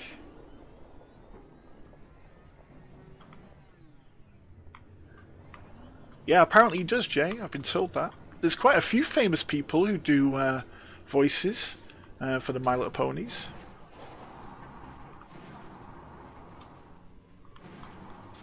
Oh, from Farscape and Pitch. Of course. Oh yeah, she has got kind of a sexy, sultry voice, hasn't she? Alright, I'm in now. Hey, how you doing, mate? Doing good. How are you? I'm very well, thank you. Oh, wait there. Was that aimed at me? It's very difficult to concentrate when you're driving around, taking repetitive actions, you know.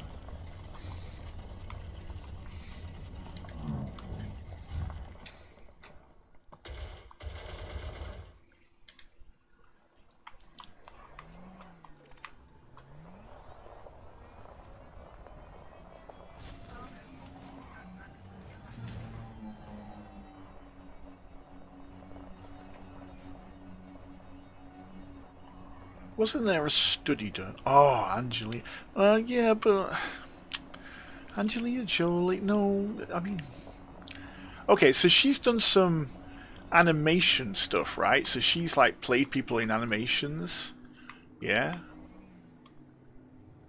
So what characters has she played in animation? Because that'll give us a better idea of what, as a voice actor, you know, she's quite, you know. I want Rosie Perez to be on my ship. You want right? So the voice of Rosie, or Rosie Perez. you just want Rosie Perez in your ship. About 24, maybe 20 laden.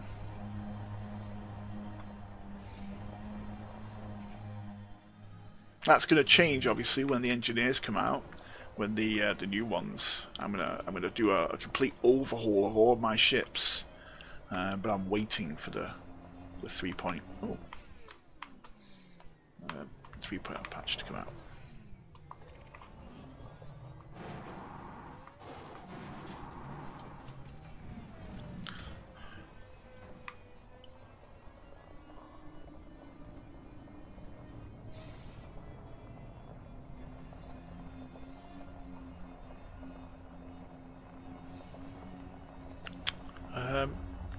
Can you think of what animation voice stuff Angelina Jolie's done? She's bound to have done some.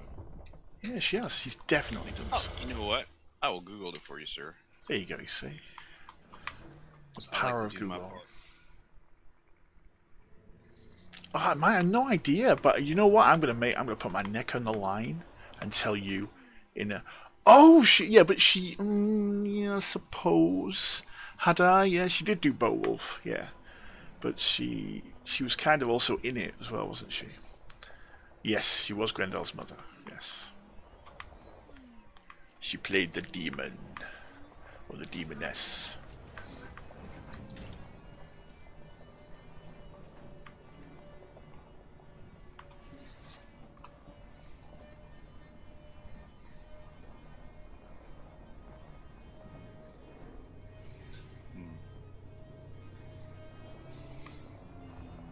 Apparently she was in Kung Fu Panda 3. Oh yeah, she plays. Does she not play Tigress? Does she? Yes, exactly. Yeah. Okay, so that's a good one. Oh yeah, so she'd be fairly good at it. Yeah, sign her up. How do I get it sorted? Love Shark Tale. She was what? Lola from Shark Tale. Oh right.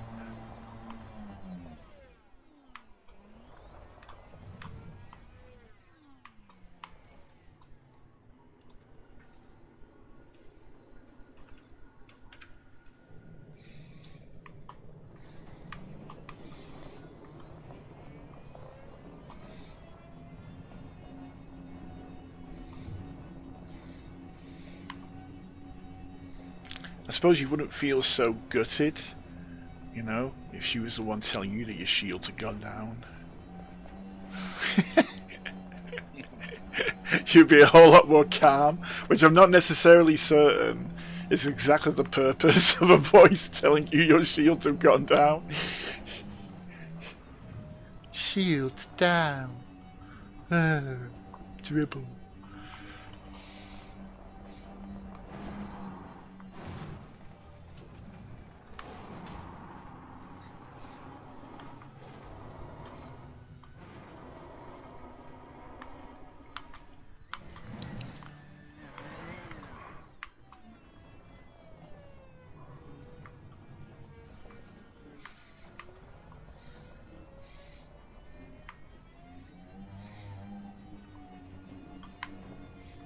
Tell you, would have been a really good voice pack.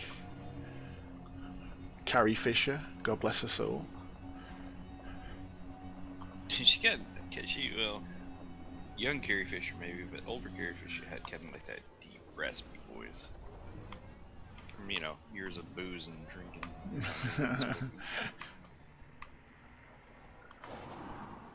Sounds like my perfect woman. Years of booze and smoking.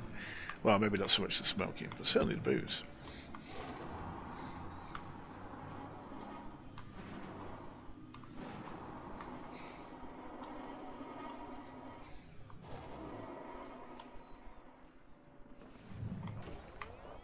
Any of the living pythons doing a female voice. That's what I want to voice back.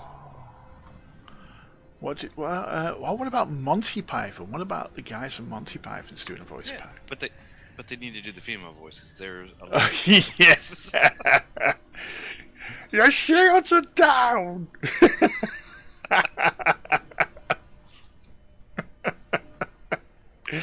Oh my lord, that'd be so funny. No, but really, John Cleese would be great. Eric Idle too. Yeah, yeah. Well, Michael Palin, John Cleese, Eric Idle would be really good because he's got one of those funny kind of, you know. Yeah, exactly. Voices.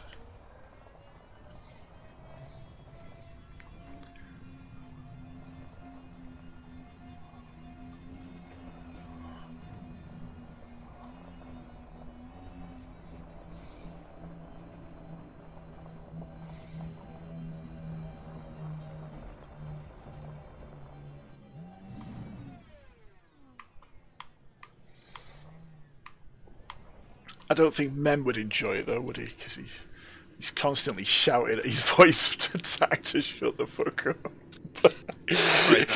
He probably thought it was the voice in his head talking to him. Yeah, yeah.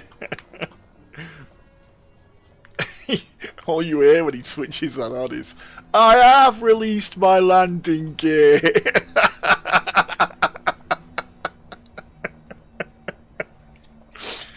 That's funny. Yeah. So, such a funny guy.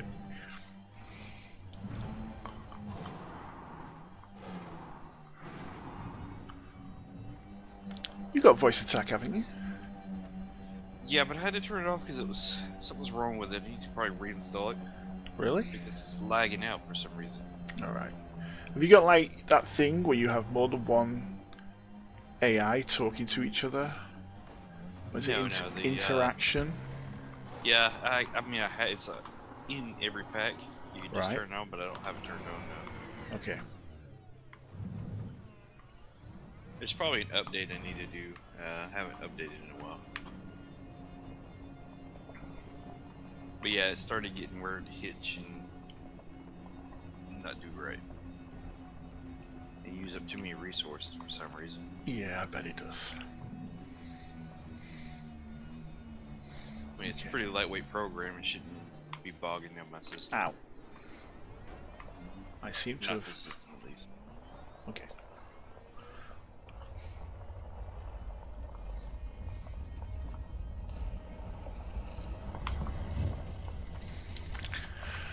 Let's shoot another relic.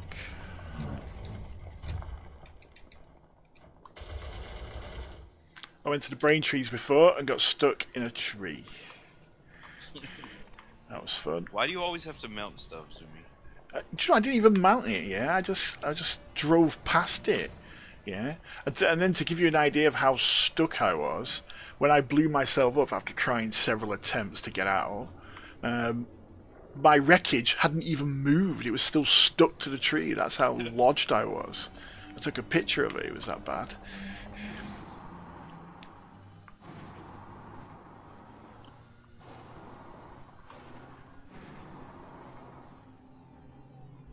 by the way, Christopher, I assigned you the role of the little magpie that could. Oh, what?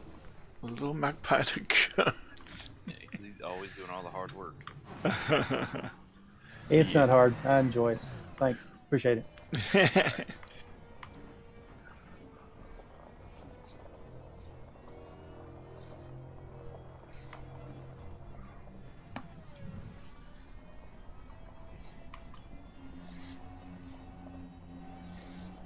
Okay, here we go.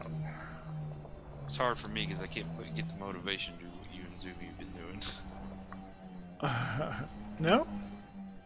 Like, just for example, instead of doing this, what you're doing, I actually made a run to an orbital because I'd rather do that.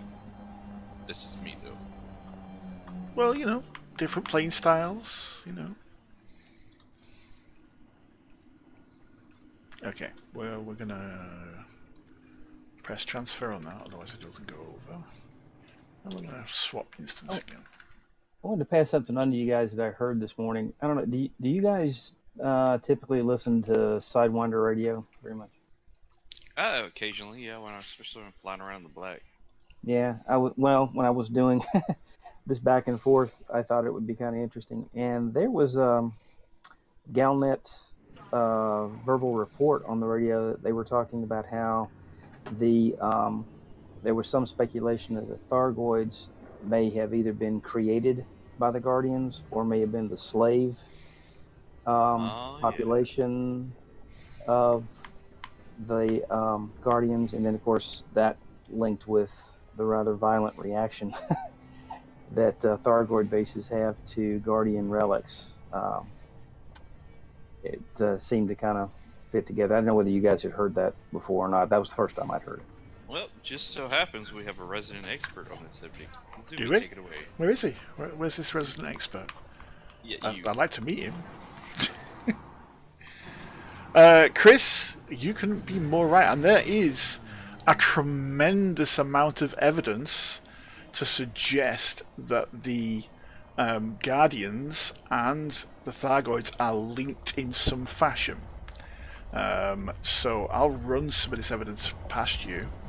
In fact, I will stop in my stream and you can listen if you're watching. I am.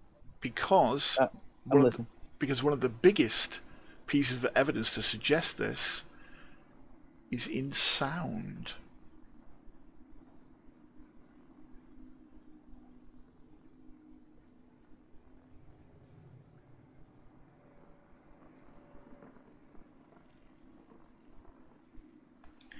Because, as you can hear, the noises the Guardians make, the Guardian sites, are very similar to the noises the Thargoids make. Yep, that's true. It is. Yeah. Especially when the big clarinet plays, it's almost identical to the sound that the Thargoids make. So that's the first thing. The second thing is construction. And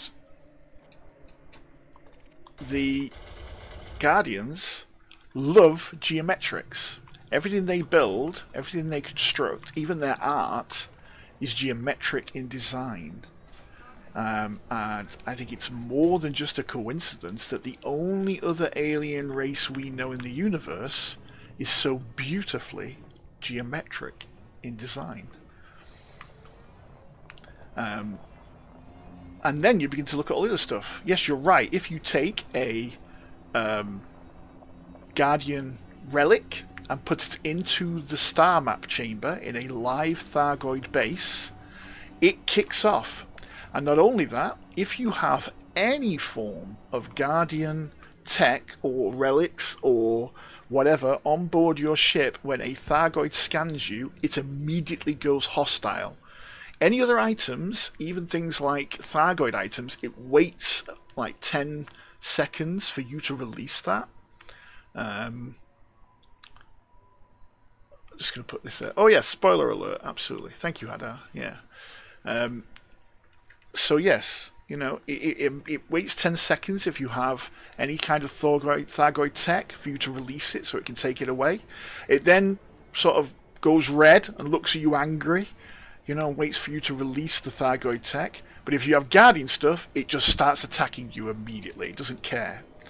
So they definitely have some sort of connection to the Guardians.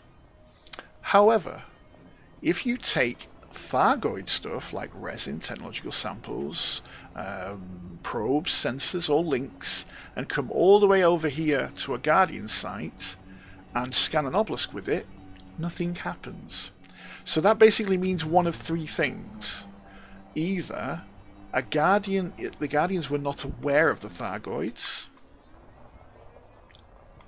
the Guardians didn't consider the Thargoids a threat, or FDev have just not put anything in to suggest that there would be a connection in that sort of way. So, you know, it's just not programmed, you know, and we could be just assuming bollocks, you know. So yes, it also makes a lot of sense that the Thargoids may indeed be some sort of slave to the Guardians, because we know that the machines and the technology that the Guardians had were biogenetic in origin. So the way that they would do things, the way they would fix things, is to produce some sort of genetic answer. So the analogy that I always comment on is, if you had a very large crate and you wanted to move that crate, whereas we would produce some sort of machine or crane, the Guardians would make some sort of monster to pick it up, some sort of Hulk to move it for them, and they genetically create that. I think an example of that you were talking about earlier in your stream, and that's the brain trees. Yes, the brain trees is a really good example. That's their mining operation.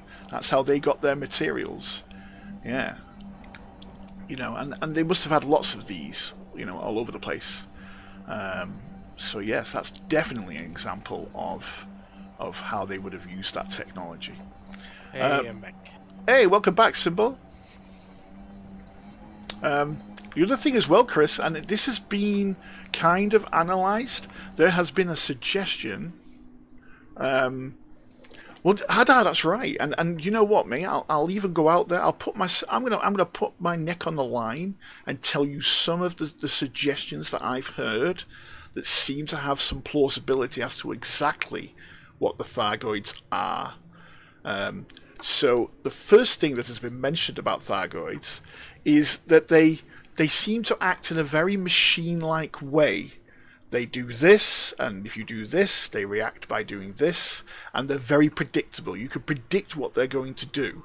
You know, if you shoot them, you know they're going to turn red, make a honky noise, release a swarm, the swarm's going to attack you, and then they're going to try and hurt you. If you cause this amount of damage to them, they do this. You know what they're going to do. And it's almost machine-like in the way that they respond and do things. And that has been suggested that they might in fact be either some sort of bioweapon or indeed the AIs that in Guardian history is discussed. Because if you know anything about Guardian history, and major spoiler alert, because if you've not done this, then you know you need to go and do it. If you do the Ram Tah missions, of which you have very little time left to complete them, they tell you little pockets of information. And some of the information they talk about is how the Guardians got wiped out. So if you don't want to know, look away now. No, that's okay. I actually went through very, very early on trying to execute those missions. No, that's cool, Chris. I'm talking to the guys watching the stream. Oh, so that's why I was saying that. I know you've done it already, mate. But yeah, so right at the end, when they had a big, massive civil war and were blasting the shit out of each other, they started to they lost so many people in the first kind of waves of doing that they began to use weapons or remote control drones, to do the job for them. So it's been suggested that maybe the Thargoids are what left over from that. The other thing as well is, whilst I've said this before, whilst we all think that the Guardians blasted each other into extinction, that's not necessarily true. There is a suggestion that there was a third party that came along, and the reason for that is because one of the languages that are detected towards the end of the Civil War is foreign to Guardian. It's a non-Guardian language. A third party came along and finished the job. That's what's suggested by that detection. So maybe that was Thargoids. And the other thing as well is the whole thing that kicked off the Civil Wars was an argument about AIs, about artificial intelligence, and what do the Guardians want to do with them. Because on one side, people were saying we need to create a way for them to move beyond the computer network the Guardians had created and become something else, because they're a sentient and sapient civil, being. And on the other side, they were saying, no, they're our slaves. They're here to do a job. So maybe the Thargoids are the AIs. We don't know. This is all speculation, but it, from what's been placed before us, what we see, it has some bearing. It has an ounce, if not more than an ounce, maybe a couple of grams of truth,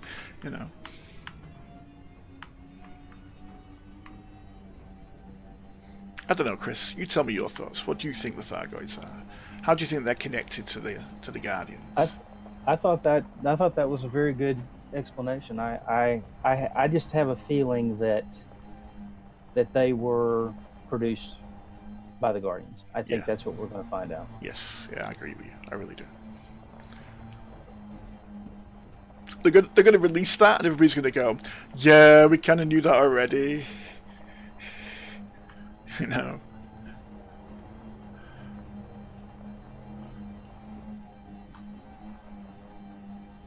Something else I find interesting is that both of these species use sound a lot. Yes, they do. And it kind of harkens a little bit back to the movie Close Encounters and how that was used to bridge between species communication. And that's a really important part, because when you read the information about the Guardians, they talked, they discussed things with each other, but their language wasn't entirely speech or sound-based. It was very much involved gestures. And these gestures came from their early evolution, because they were hunters and gatherers. So what they would do early in their evolution, they would discuss things with each other using gestures, so that they didn't alert the prey that they were hunting. And so that became part of their normal speech. In fact, so much so that dancing in Guardian culture was considered to be a taboo, because you couldn't understand what people were saying if they were dancing and gyrating and moving their arms around. So, there was like a rebellious element of Guardians, some Guardians that liked to dance, and it was considered quite, taboo and roguish for them to do so. Absolutely, mate. But you do Footloose, and you might be telling somebody that their mother looks like a pig. So that's the reason. That's the reason why it was considered to be quite a taboo. Yeah. But it interests me greatly, because I think that there's not enough emphasis placed on Thargoid visual interpretation. The Thargoids literally communicate with you through the form of dance. So what's the first thing that a Thargoid does when you annoy it? It turns red. It displays a visual communication. And a friend of ours, a friend of the Magpie Mafia, a chap called Waggers, has done a bit of an experiment, and he flashed his lights at a Thargoid, and it didn't like it. It attacked him. So I think that's interesting. That's something that I'm going to try and replicate at some point. And yes, that's good to know. I'm going to give that a shot. No pun intended. I'd give that a shot myself. Yeah. But, there's a lot of species that do a lot of visual communication, chemical photo reaction, things like that. So that's pretty common. Yeah. I think it's very interesting. I really do. Do I think the Thargoids are hostile? No, I don't think they are. I think we're the hostile ones. I think we've really pissed them off. You know, fucking mycoid viruses and all kinds of shit like that. You know, bunch of people flying off into the Pleiades to shoot them all down. You know. Yeah, I don't know. I was a little bit disappointed with FDev when they reintroduced the Thargoids, that we really didn't seem to have much option in our interaction other than to be combative. And so I don't know whether that was intentional to drive the future storyline or what, but I would have enjoyed some type of exchange or communication first before, you know, pulling out the old 6-gun and firing away. Well, it kind of fits in with the state of the galaxy, anyways. Yes, Well, it does. Yeah. From a story-wise like standpoint, we've been at technically war with them for a very long time. Yeah, and we still don't know enough about them, you know. And we don't know why we've been at war either, which is even funnier. Yeah. I think it exploits the, you know, humanity doesn't really understand, so that it automatically attacks. Yes. Yeah. You're right. Yeah, absolutely right. It's also kind of our lack of imagination when it comes to communicating. I mean, how many times have you heard the jokes about, say, American tourists who are overseas? They think if they just speak English louder, people will understand them.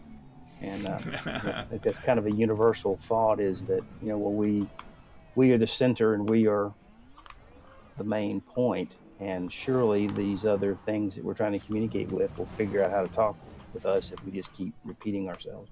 Yeah.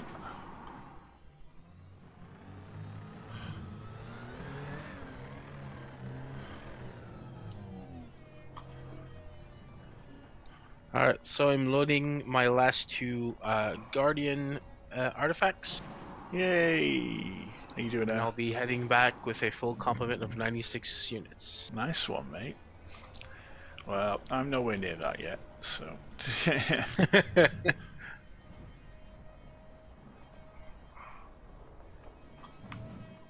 we go.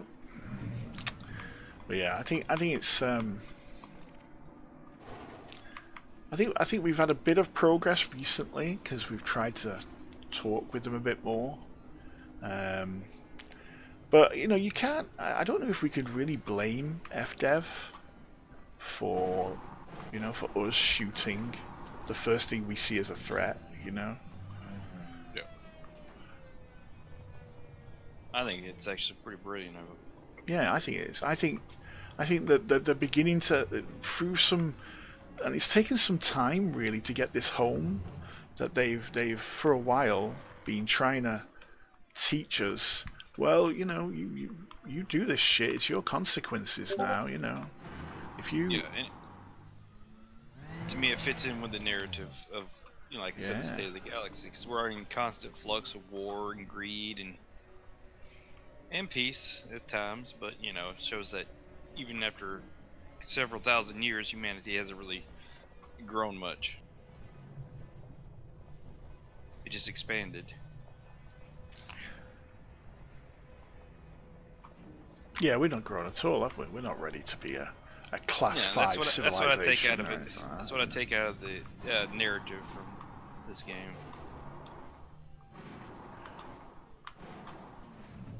But I mean, it's typical that you know, the first thing they do is they put Thargoids in the game. What's the first thing that players do? Oh, let's arm up. Let's see what kills them. You know. Yeah. So you can hardly, you know, you can hardly blame them for being a little aggressive and going, you know what? Maybe we should destroy some of these stations that all the players keep using to rearm themselves and coming destroying us all.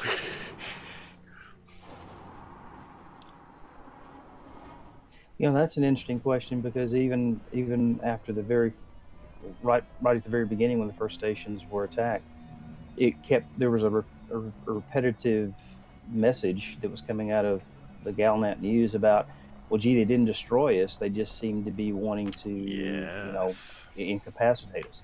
Yeah. So perhaps that's an indication that they really don't want to Well, it's annihilate us. yeah, it's entropy-based warfare, isn't it? Remove your opponent's ability to combat, and that's what's happened. You know, that's what's happening.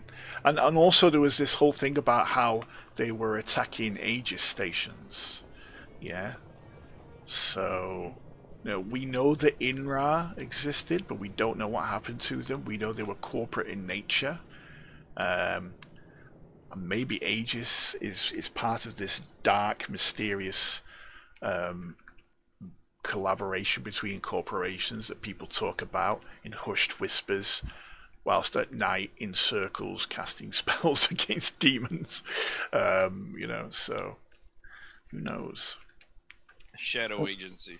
The shadow and agency. also, yeah, and some of the listing posts and some of the other mega ships and things like that, people were attacked by unidentified craft when they tried to explore those areas and those vehicles. So yeah. I don't think they're gone. I think they're just quiet. INRA, you mean? Or I think that INRA might be Aegis. That's what I think. I think that they may have just closed themselves down, because as soon as the INRA bases were found, the first thing that both the Federation and the Empire did was turn around to them and go, terrible, terrible people. Yeah, the things they did were horrific. Yeah, you're like, but you funded them. You know, the symbol of INRA. Yeah. Yeah, you know what I mean? The symbol of INRA is you guys. Yeah, is both your emblems.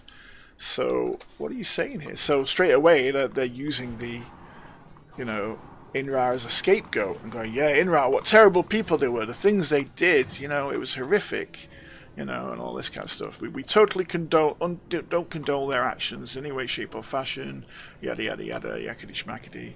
Okay, we'll just carry on doing what we're doing in the background and nobody will care.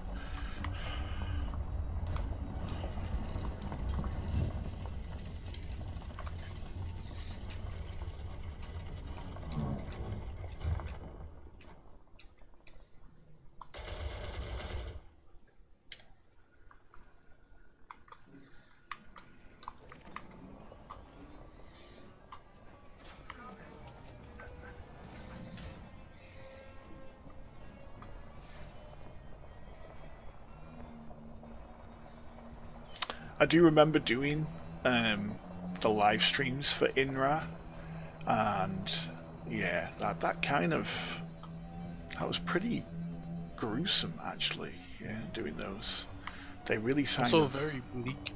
Yeah, it just kind of got you just what they did, and all of a sudden began to feel very sorry for the Thargoids. You know, you were like, God, these guys were like, you know, experimented on and all this shit, you know. Yeah, I'm not so certain. Yeah, the whole origin of the mycoid virus and how that came about is an agricultural experiment. Yeah. It's kind of interesting, I thought.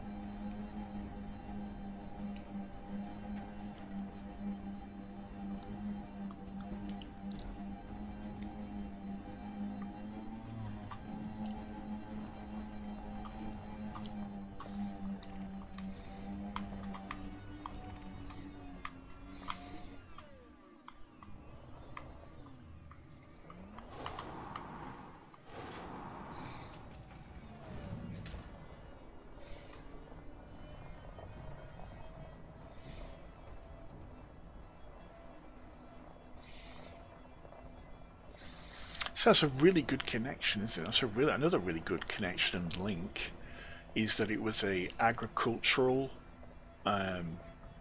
microorganism that attacked the Thargoids, which again links into the whole idea that they were grown and, you know. Yeah, it was a fungus. Yeah, produced and manufactured. You know, I never thought of that connection.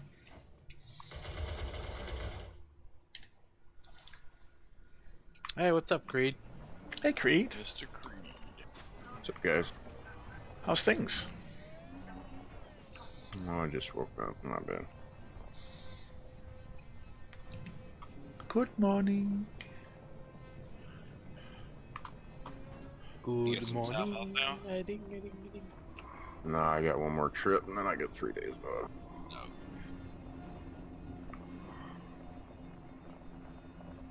Should just mark off this trip and then get like 5 days off.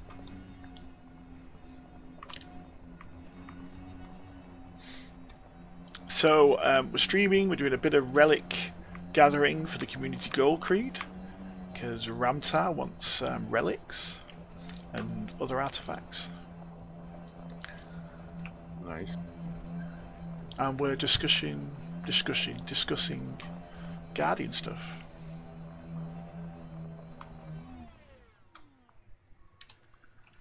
Cool. Here we go.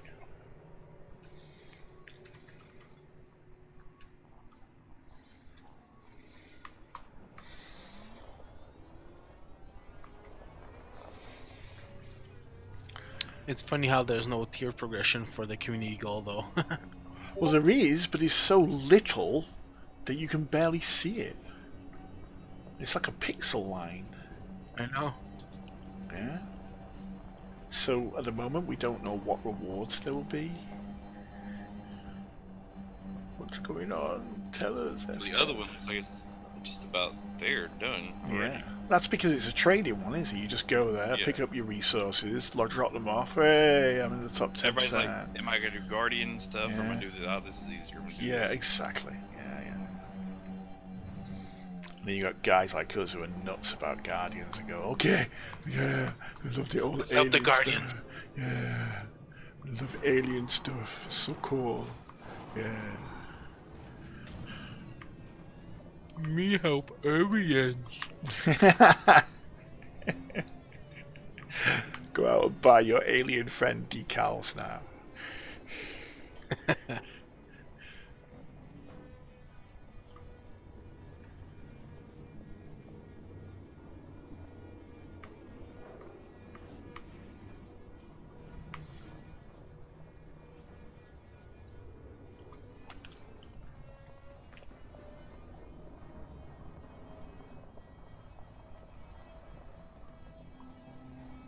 Ooh.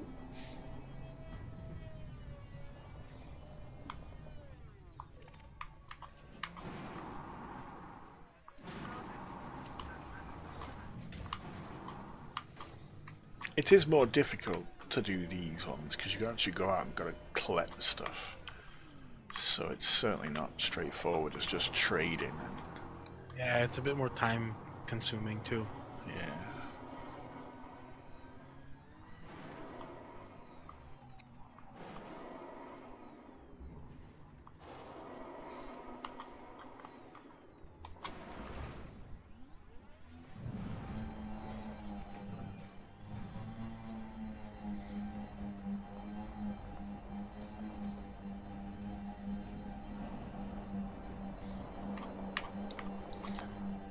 Ooh, there we go. Let's drop off these. Oh.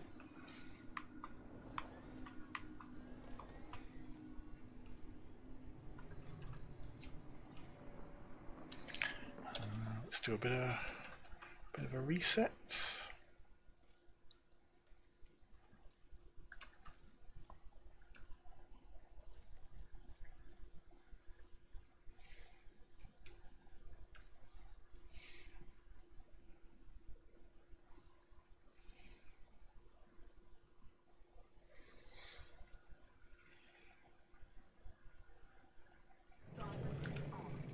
There we go.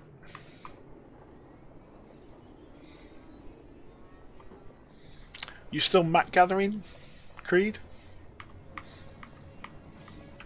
Yeah. Yeah. How's that going?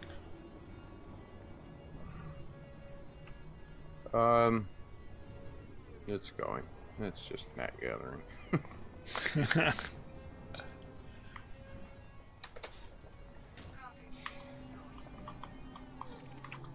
I could go get a few things engineered now, but I'm just gonna wait till I have demands for everything.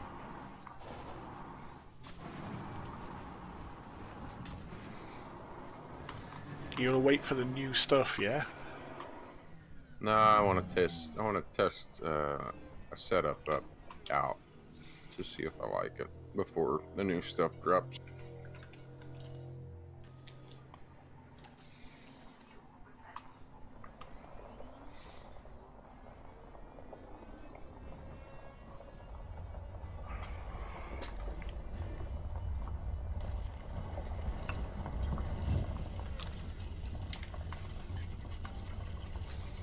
Because it's a secret plan.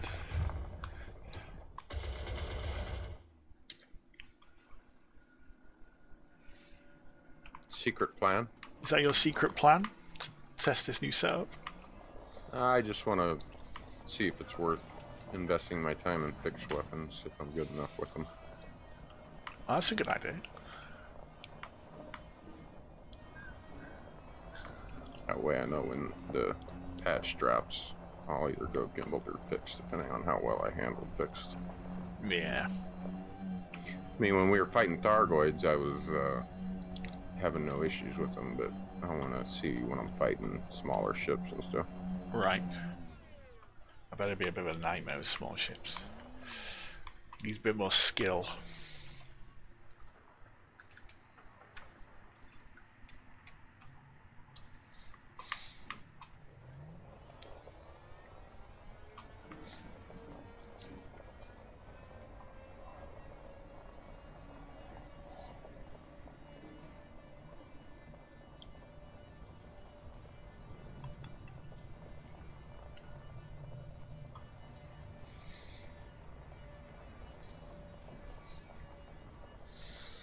Here we go.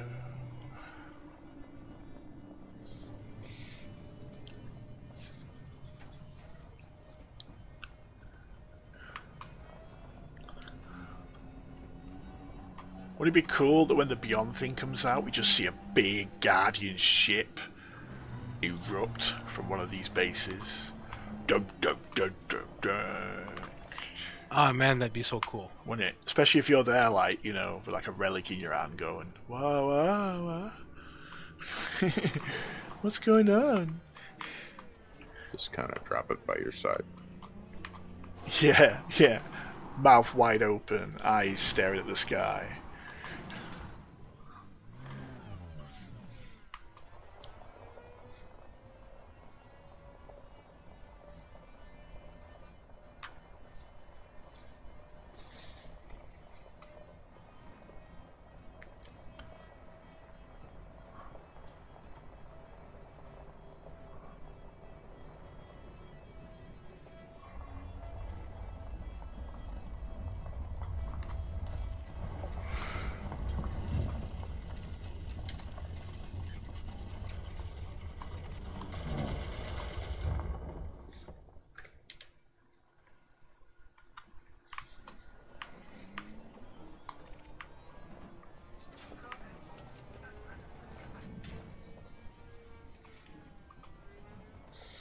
Brum, brum, brum, brum, brum, brum.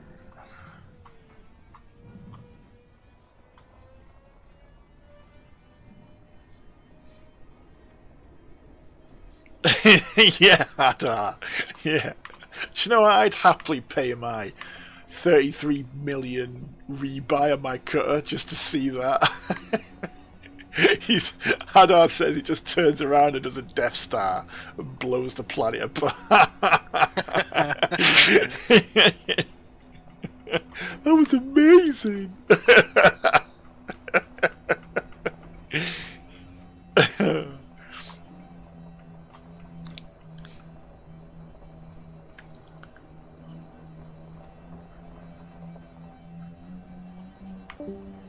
Yeah, that would be pretty cool.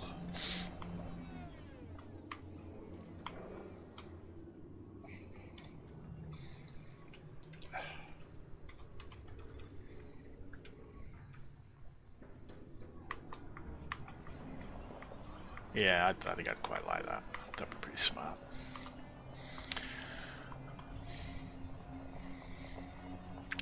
I'd like it if there was like, I've had a long-standing theory about these bases, these Guardian sites, and it clearly describes in the data packets that you get, spoiler alert again, that the... Actually, I think I forgot to get this down here, didn't I? Yeah, I thought so. Okay. It clearly describes in the data packets that the Guardians built their bases with kind of like the Egyptians did with, you know, astrological bodies in mind. So when you look at them, when you look at the aerial shots of the bases, or you just fly close to one in your ship, it looks kind of like a representation of a star system, maybe. So I think that's pretty cool that there might be like a Guardian star system out there that we've not detected, that we've not found, and it might have a different base on there or more That'd technology. be pretty cool. You know? Yeah, because you can see it. You look at the Guardian stuff from the top. You can see how they represent maybe 2 stars or a star with a planet with some moons. You know, and yeah, it's pretty special, pretty amazing. I'm wondering if it also might be some of the permit locked systems that we haven't had access to yet. Maybe so. Maybe so. If it is, I'm going to be very annoyed. Oh yeah. Yeah. I'll be a little bit peeved. Yeah. You know.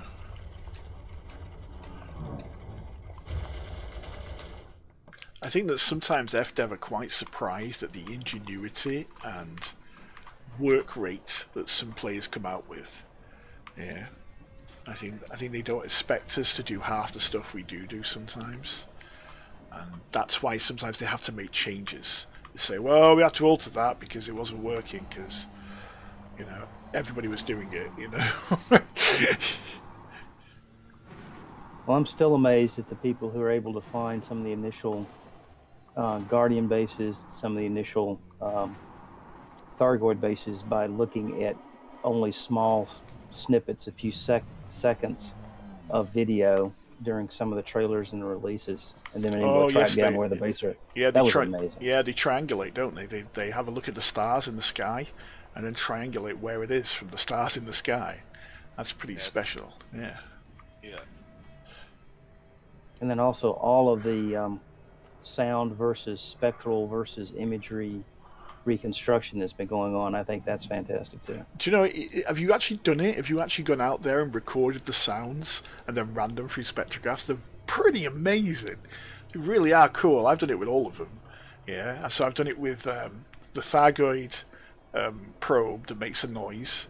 Yeah, I've done that. It shuts your ship down and then it makes a funny noise. I've done it with the... What was the other one? There was another one, wasn't there? I'm trying to think. There's another Thargoid thing that makes a noise at you and you record it and run it through a spectrum. Is it a UA, is it? Although UA has one, yeah. Yeah. Well, I think that's the sensor, isn't it? There's a Thargoid probe, Thargoid sensor, and Thargoid link. Yeah. Anyway, I've done it with 2 of them, and I got the spectrographs from them, and it is pretty special. You can also do it with the obelisks. The obelisks produce an image, but it's weird. It's kind of like just squares and oblongs, oblong squares, and just that's it. They don't kind of really show a picture or an image like the rest of them. So yeah, it's very unusual, but fun. If you've not done it, don't do it. I think I'd like to, or they are showing us a picture, but we're not able to comprehend it. It may be too abstract. Yes, yeah. But in the beta, it's changed, Chris. Yeah. So I heard you say that earlier. Yeah, that's interesting. It is. It's changed. Yeah, I'm scooping and beeping and honking your way now, and I'm going to be interested in taking a look at any changes that come out once the release happens. Exactly. Yeah. Well, the beta, in the beta, they have recorded the sounds that the Guardian obelisks are making, and it has changed. The image has changed. They don't know what that means. They don't know whether or not there's going to be, in the Beyond update, there's going to be more of the sound, more information. And the geometric patterns on the obelisk have changed as well. So, you know, things are not the same. There has definitely been a change with the Guardians come beta release. So... And it's it'd be interesting to speculate, or of course all we can is speculate, but it would be interesting to figure out what the trigger was for that. Was it because this network that the Guardians have set up are detecting the presence of the Thargoids again, or is it because we've completed the communications scans of all of these and now we've triggered things? And somewhat in a way like 2001 where the... Where that sort of, not obelisk, but that... structure was triggered by things that we did. Yeah, I think that when they were coming up with all this stuff, I think they used 2001 as a really good example because the computer network of the Guardians is called the Monolith Network. And the idea is that the Monolith Network was accessible by Guardians, especially ones using implants. That meant they could share thoughts and immerse themselves across that network, and the network ran across vast distances, you know, thousands of light years that was connected. I think that this is certainly where the AIs were set up to run and administrate that monolith network. And then, of course, we don't know what happened to the AIs. We don't know what happened to them. Maybe after the war, they sat there in the monolith network for millions of years, you know, for 1 million odd years, because that's how long it's suggested that they may have been, you know, gone for. And then along comes us, connects to all this Guardian tech, starts taking all these data packets. If I was an AI, I'd be like, whoa, we're being accessed again, you know, there's something going on again. You know, maybe we need to communicate with these people, you know. Yeah, so what's going to happen is when that large Guardian ship arrives, like you were describing earlier, they're going to beep at us, you called. Yeah.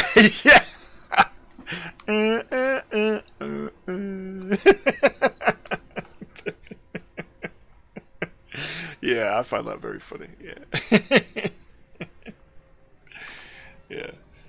Why you not talk to us?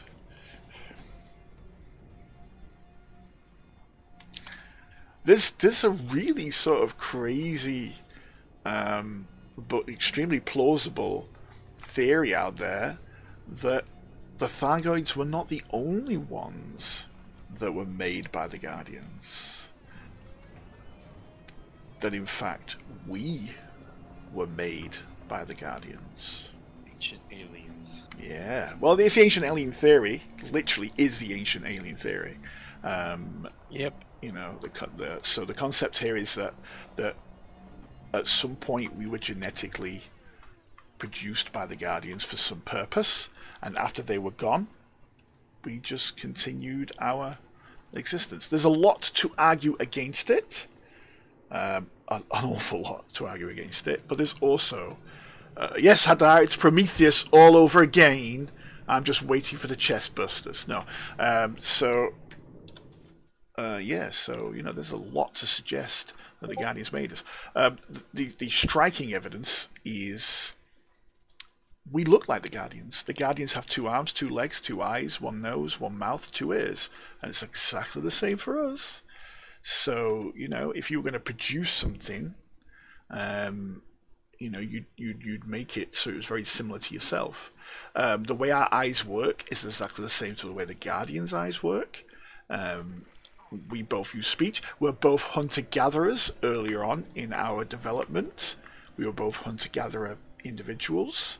The technological level of the Guardians as regards electronics and mechanics at the time when they were at their highest was round about the same as we are now in the game. It's just they had far more advanced biogenetic technology, whereas our technology is more mechanical and electrical in nature. So, you know, so there's a lot of similarities between us and the Guardians. So you'd be forgiven for thinking that maybe we were constructed in some way, you know, to fulfill a purpose. You know, maybe they were like, we need a race that's going to antagonize them, their Thargoids. I've got an idea. We're going to make these things called humans. Yeah. And as soon as you see a Thargoid, yeah, all they want to do when you see a Thargoid is shoot it. Excellent, great, nice blueprint. Start making it.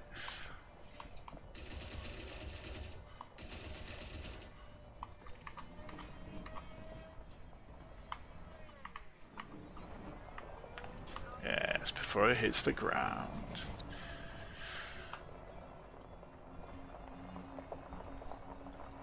But there's a lot of arguments against it too. For example, we all came from Earth. So there's no other planets out there that we have seen so far that seem to have some colony of human-like existence. And you would have thought that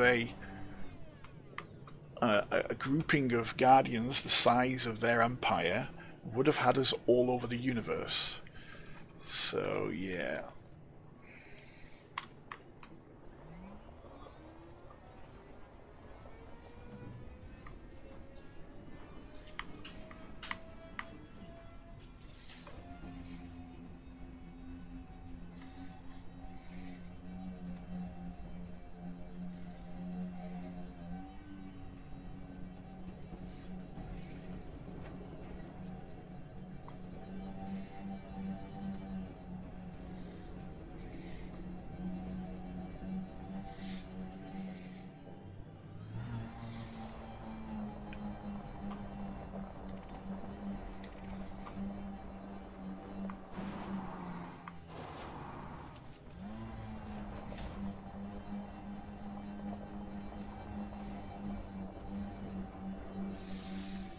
If the Guardians had ships, and we know they did, what do you think the ships would have looked like?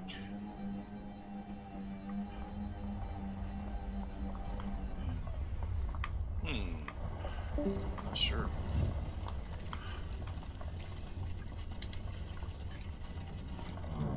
That's a good question. Do you think they would have been like triangles? Yeah? I think they would follow their geometric routes, yeah? Yeah. Like just, you know, like the Borg follows geometric, you know, design. It'd just be like squares and balls and, you know, triangles maybe. Like a black wing, you know? Yeah, pyramid. A pyramid, of course. Yes, a pyramid. Of course, Hadar, you're right.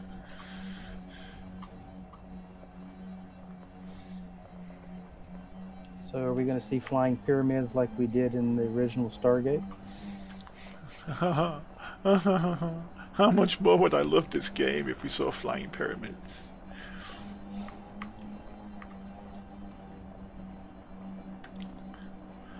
Would it be good if the Beyond came out and like one of the Guardian sites you found was a big pyramid and you could go inside it and see loads of cool stuff? Oh.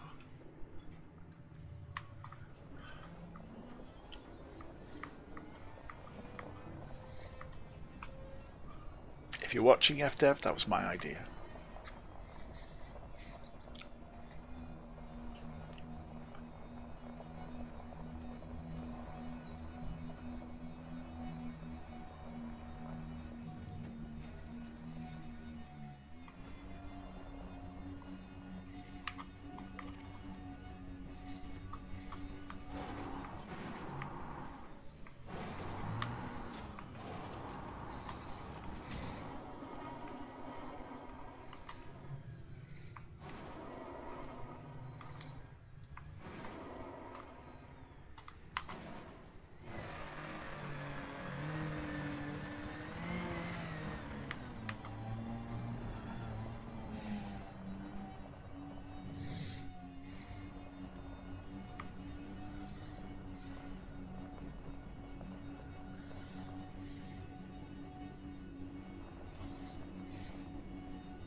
Way.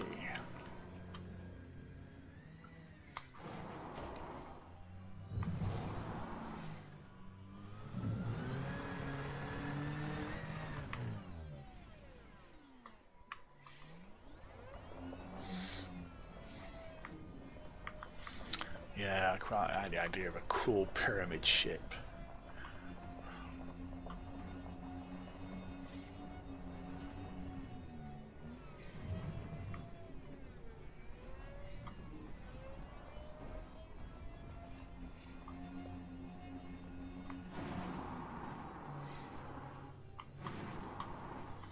Or maybe like a flying saucer, because maybe these big structures we see that are round, maybe they're ships.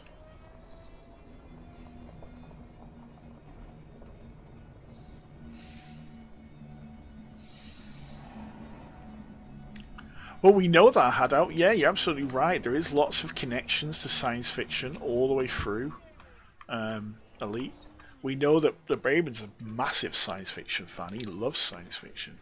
And we know that lots of other science fiction shows, their concepts and their ideas were taken and sort of put into Elite, you know?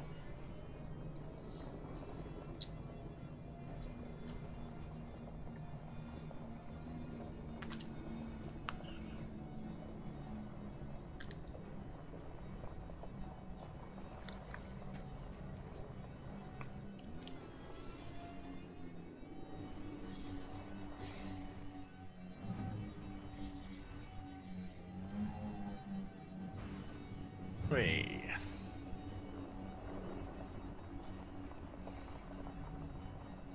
Yeah, I know. Yeah, there's lots of acknowledgement to lots of different science fiction. Did you guys know that if you type Miranda in the galaxy map, it links you to a station with a faction called the Brown Coats? Oh, that's amazing. That is, I did not know that. I'm gonna have to do that. Yeah. You're gonna have to go there and like ally yourself with them immediately, right? I'm afraid so. Yeah.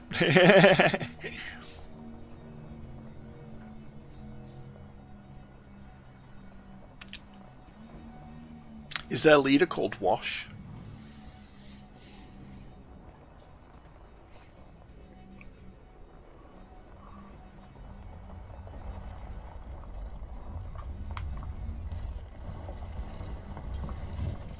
It's called. Is it really called Mal?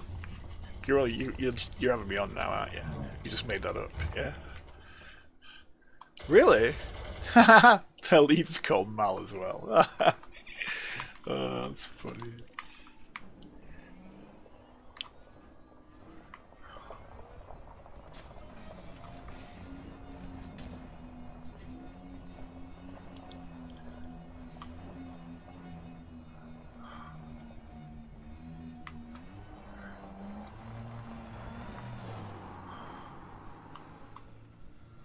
Okay, I think we're gonna do another instance change. Wait, there we go. Hey, this was fun.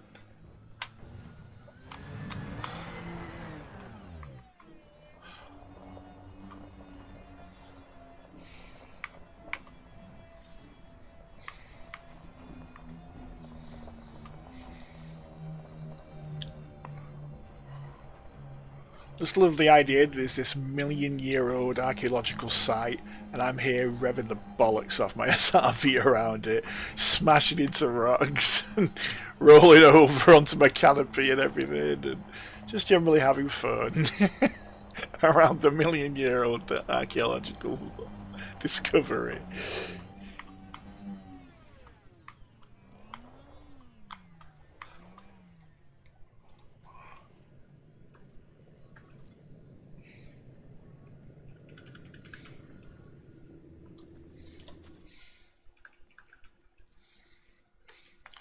How you doing, Symbol? You handed it in. I'm having fun with the livery on my ship. Oh, right, okay.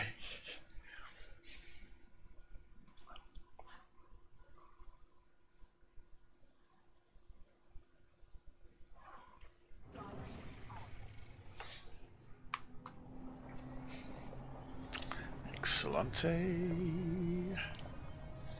Right, I think we're going to do a couple more runs and have a bit of a break, I think.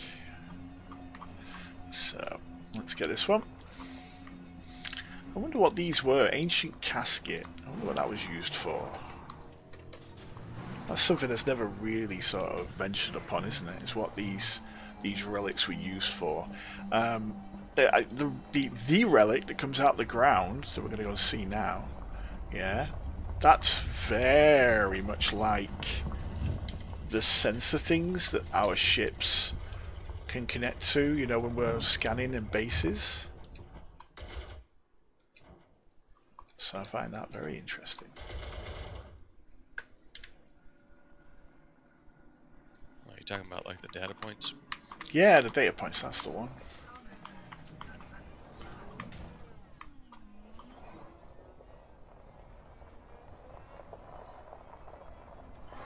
Which would suggest that they, you know, they came to the same conclusion as us, that they needed something that would be put in the air, and B would definitely confirm that they had flying craft.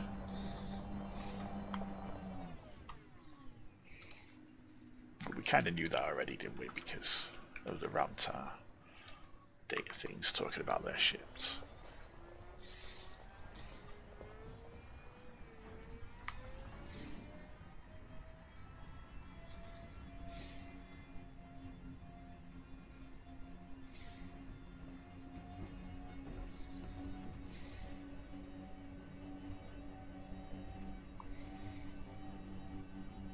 Do you know what? The more I think about it, I think that Hurrah, your idea of a pyramid vessel would be absolutely spot on, you know. I'll show you why, yeah? And that would fit in with the old ancient alien. Well, it would, yeah, and not only that, but I'll show you something physically that would seem to suggest that's true.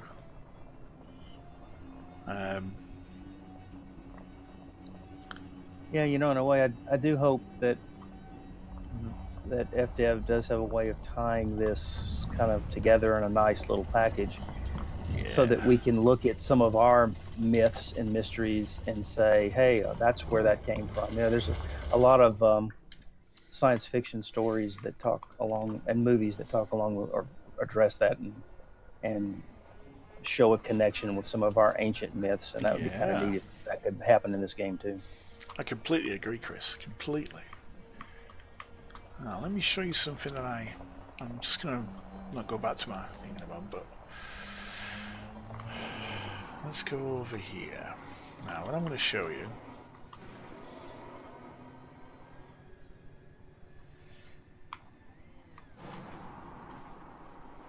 is up here.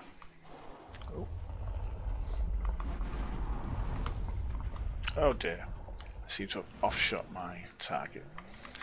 Let's see.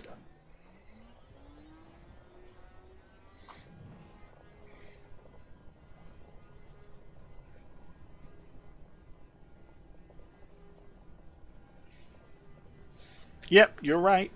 Yep, you're absolutely right. It is Nazca line type stuff.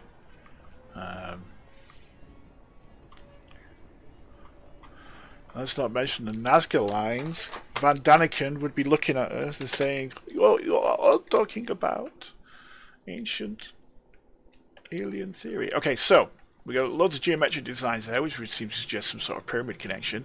But then if you look on top of here, we have 3 struts, 3 obelisks, whatever you want to call them, that come out of the ground. Now, if I had a pyramid ship and I wanted to land it, placing my 3 points of my pyramid somewhere would be an ideal place to land it. Yeah, it is, isn't it? And when you look at any of the Guardian sites, they all have this. They all have an area with 3 points like this on them. Question. How many points does the base of a pyramid have? 3. 4. Oh, 4, of course. Yeah, I fucked up, haven't I? No, I was thinking of a what you call it, of a D4. Triangle. Yeah, triangle. But you can get triangle pyramids. I don't know what you call them. I have to get the geometric term for them. So you can get a 4-point pyramid, yeah, and you can get like a triangle pyramid. So a I tri-pyramid. just pointed out the pyramids as we know it have 4 points base. Yes, yes, yes. I don't know what the right word. I'm not using the right word, am I? A pyramid has 4 points, but there is there is another one, isn't there? I don't know what the correct word is for it. A triangle.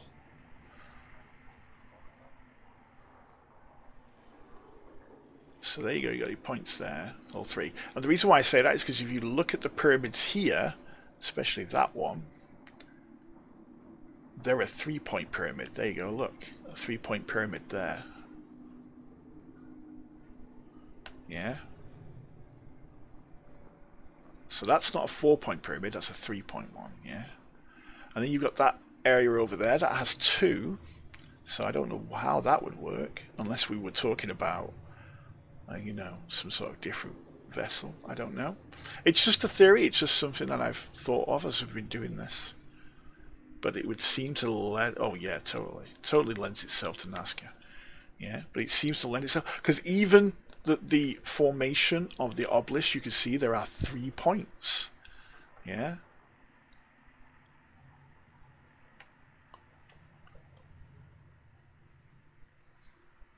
So it's a tetrahedron. Is that what it's called? A tetrahedron?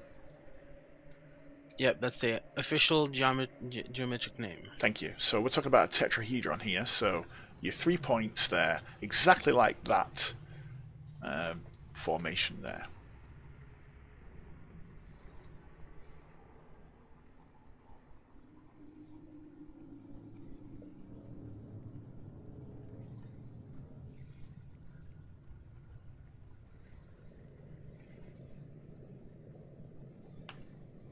In fact, everywhere we look, there's bloody pyramids everywhere. Everywhere we look, there's tetrahedrons.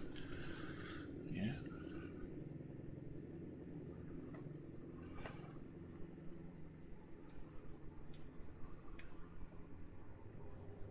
I didn't even think of that, you know, until you said it, Hadar. You put that thought in my head. You're to blame.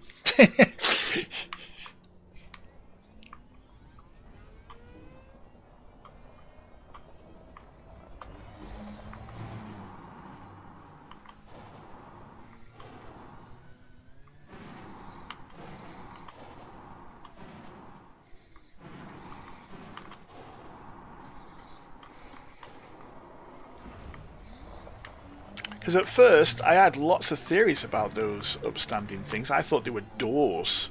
And I thought maybe there was a way we could open them. I seem to remember, was it you, Mordu, who was watching me at the time, trying to drop relics and things into them? I don't know.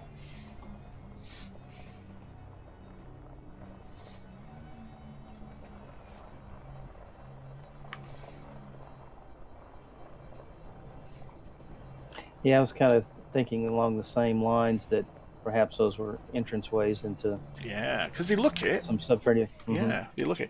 Do you know where it's very relevant? Is you know the ones where there seems to be like a step formation? You know. Oh, take care, Tribred. You take care. Yeah. Fly safe, Commander.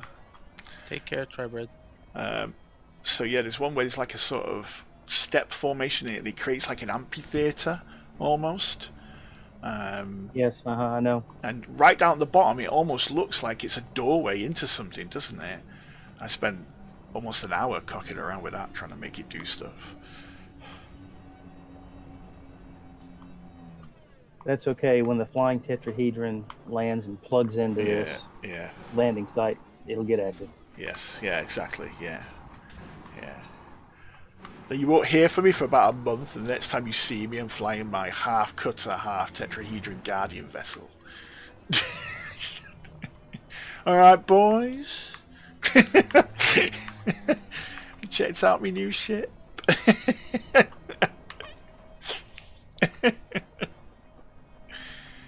You know, some of the anti-Thargoid weapons people have postulated are from Guardian technology. So Yes. having Well, hybrid yeah. ships would be the next logical step. Yeah. AX weapons. Yeah. Well, you know, I theorized that about the Chieftain.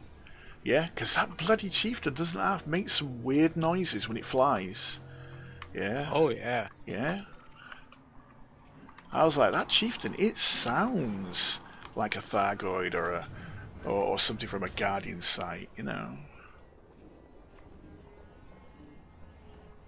I did enjoy flying that in the beta. I'm looking forward to it in the real release. Yes. And they've done nothing but buff it since they played it in the beta as well. They've put things on it and made it better, and you know. Rakal's a massive fan of the Vulture, and he reckons it's going to beat the Vulture. He reckons it's going to be better than the Vulture, you know. Yeah, absolutely. Hey, other guy, nice to see you again. Maybe. Hey, what's up, buddy? Maybe material threat. Yeah, maybe there's Guardian material involved, you know.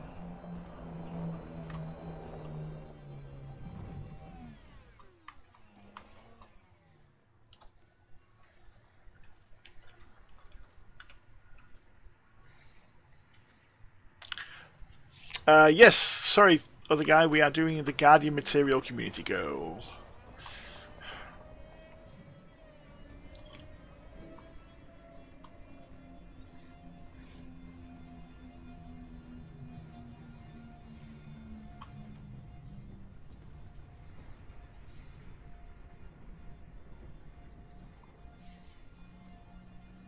Because, yeah, this bit over here, Chris, I don't know if you're watching the stream, but...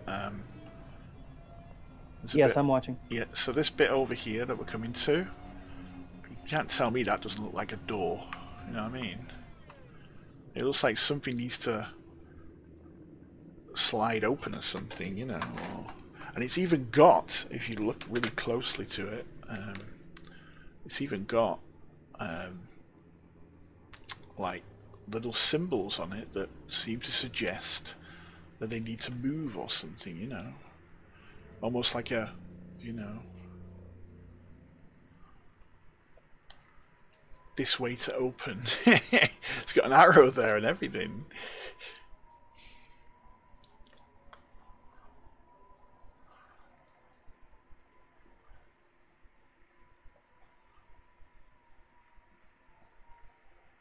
You know, maybe there was a doorway here at some point. I don't know. Or a walkway or something. Who knows?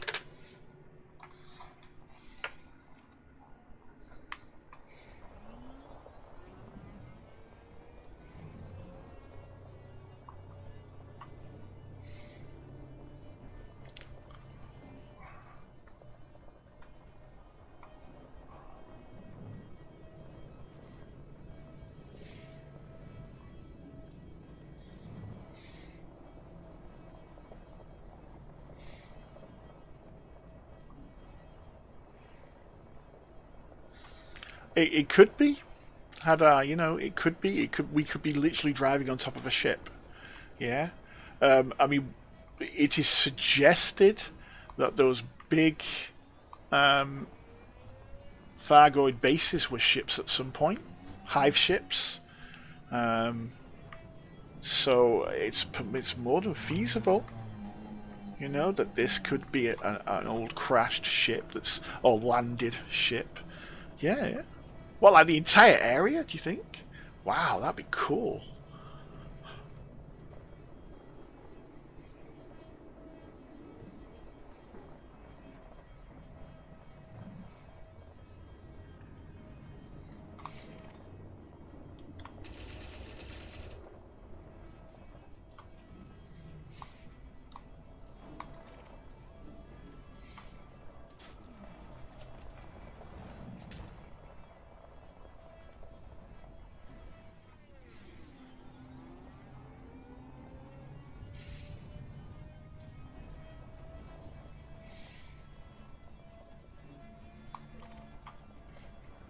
I haven't got a problem with them doing that, and I agree with you, Hada. It would be so cool. However, I wouldn't mind actually flying away before it took off, because right now, if this thing's side lifting,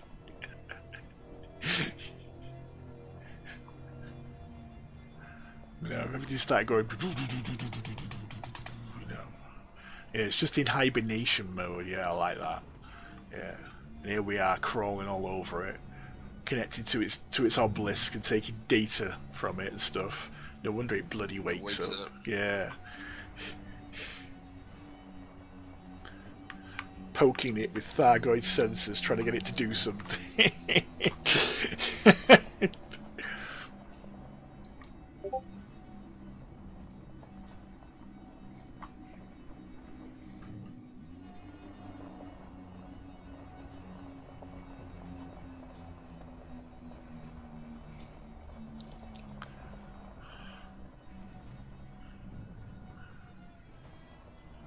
Okay. Oh, sorry, Bird. I didn't even see your message, mate. I apologise.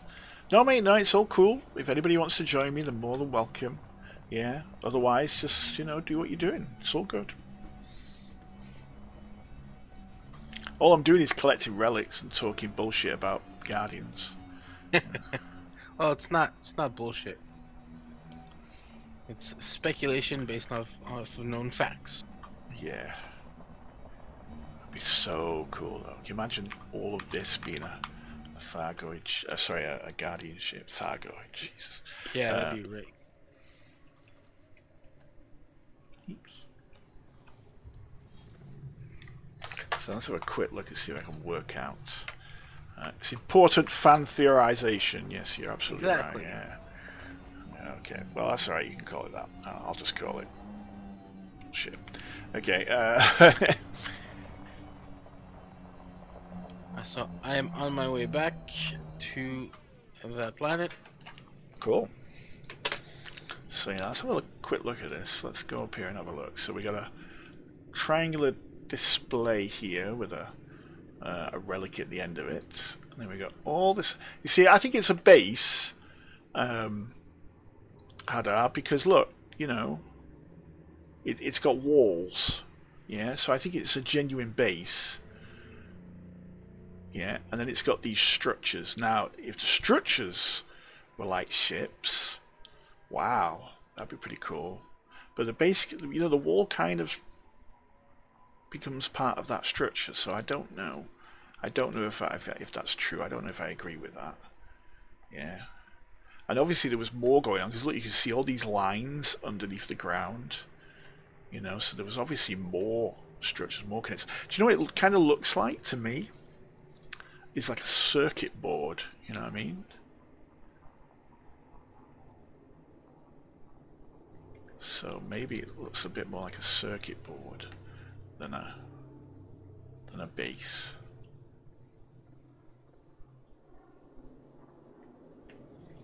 You know, you got a bunch of transistors over here and a connecting transistor over there. And you know, that's your main motherboard over there. Maybe we're looking at just one big computer, you know. Got some data, got some RAM over there.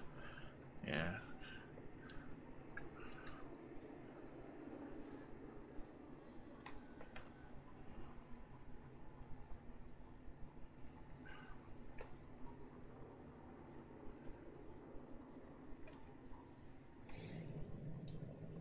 I don't know. It's food for thought.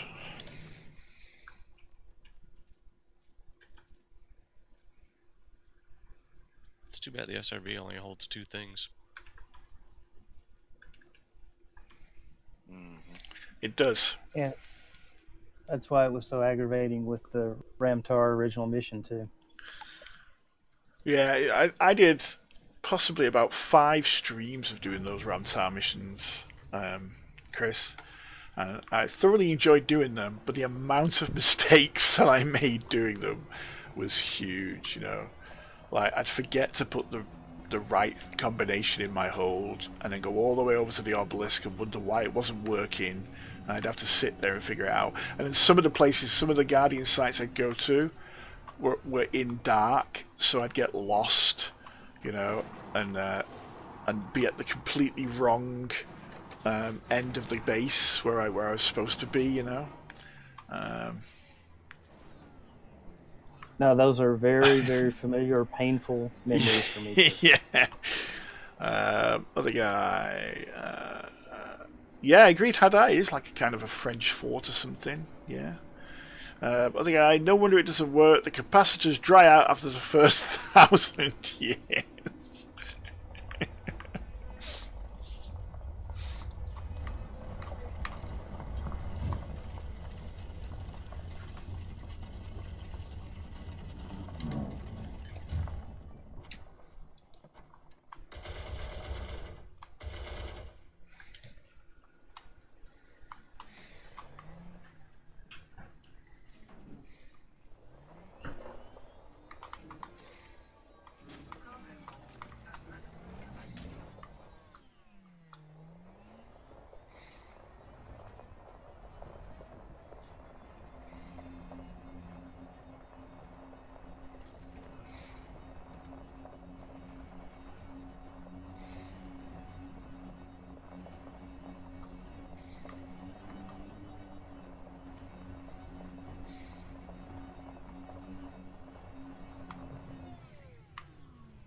Okay. And the entire time I've history, I've done 65 of these. It's not bad. Not bad going.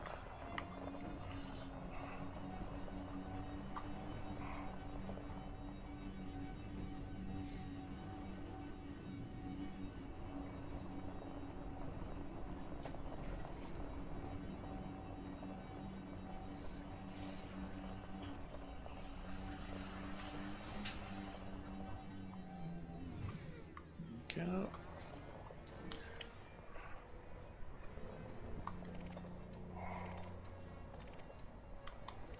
There we go.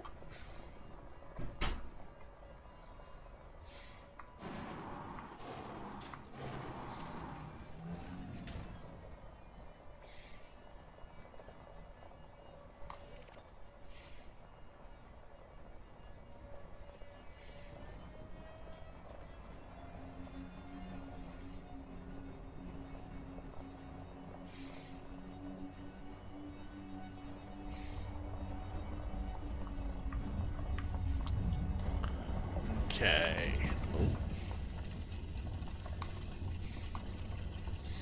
I guess that's something else that might suggest that their ships were triangular in nature.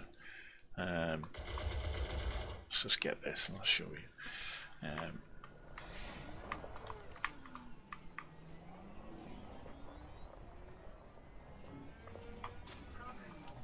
Is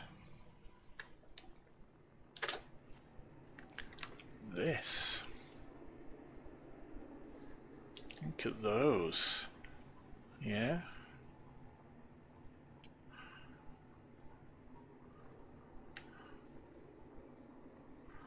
So if we go up a bit, it's got more symbols. I think it's got some more symbols on the side. We might be able to see them. There we go.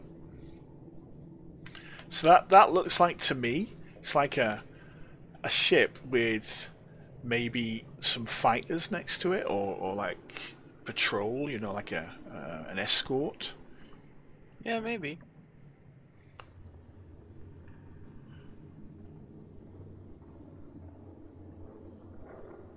Flying in formation almost.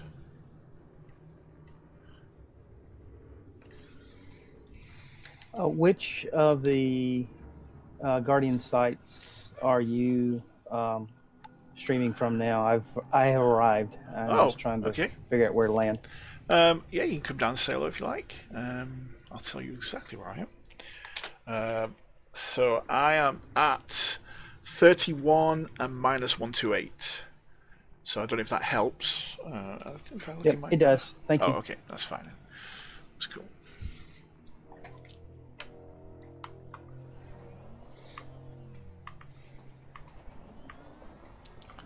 Just kick this bit of relic that just blowing up out of the way.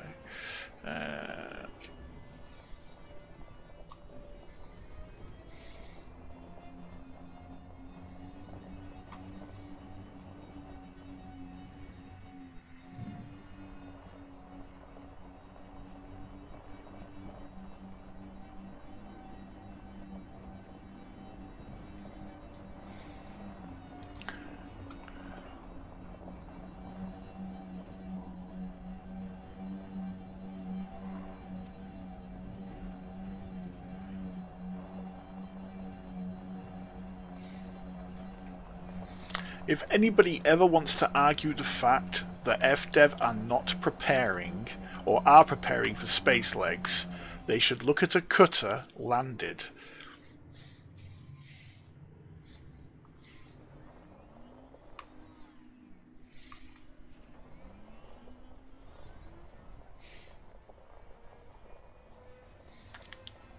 I think it's the same for the Clipper too, am I right? Symbol? All the big ships don't have that.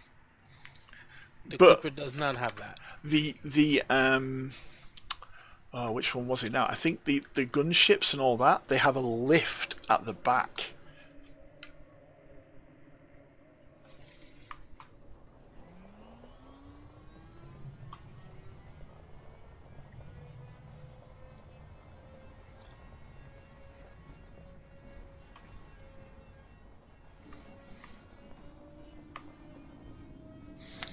Go over here now.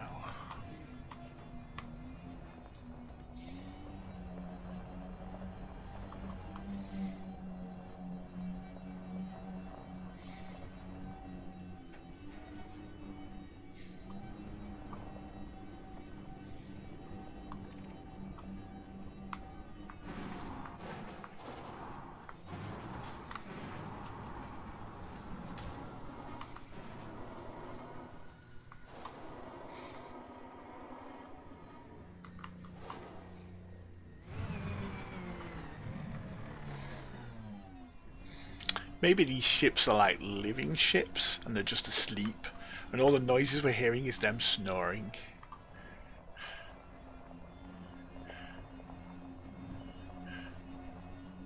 That'd be funny.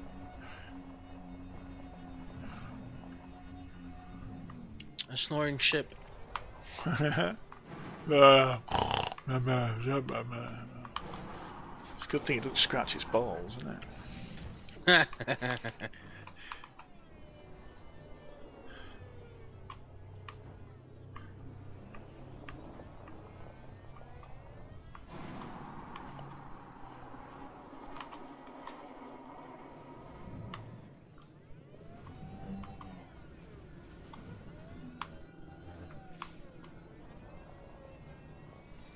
Okay, here we go.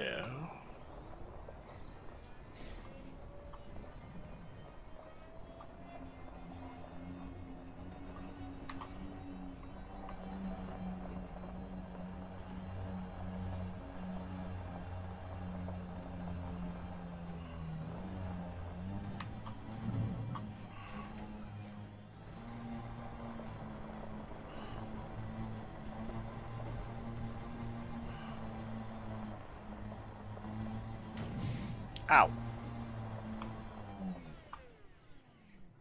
Do you want me to... I just thought, do you want me to wing you, Chris?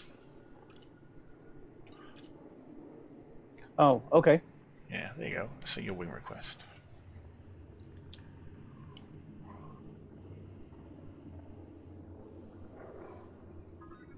There you go. And I'll enable my beacon too. Okay, right. Oh.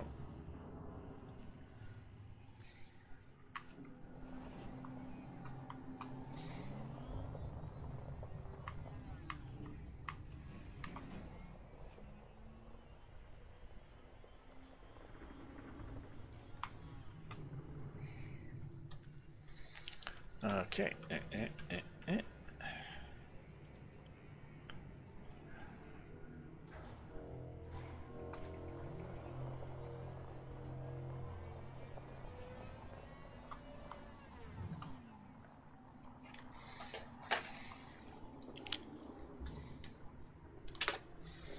Oh, I think I just heard Chris coming into the system. Yeah, that's me.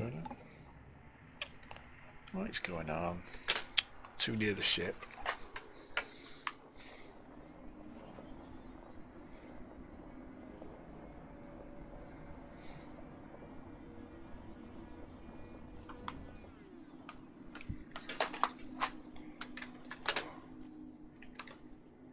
What? Am I still too near the ship? Oh no, okay, I'm good now. Where's Chris? Let's see if we can see him.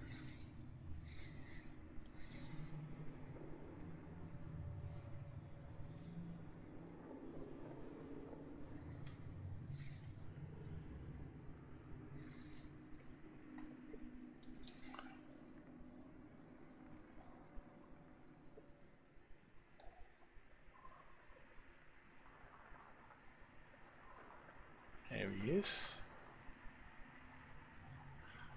Oh no, it's not. That's a star.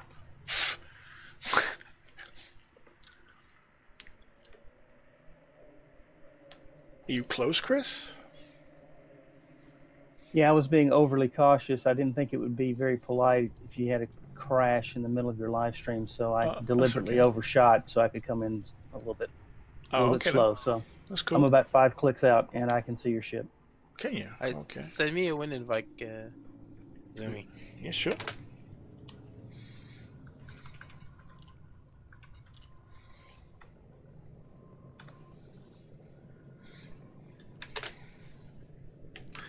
All right, gents, I gotta go take care of a few things today. I don't think I'll be back on later, but I'll see you when I get back from my trip. Okay then, you take care, buddy. Creed. Take it there easy, you go. guys. There you go, I see you.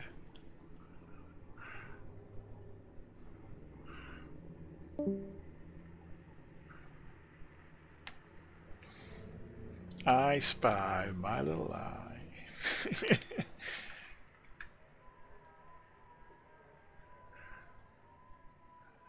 You can come and land down, Chris. No problems. Okay, on my way.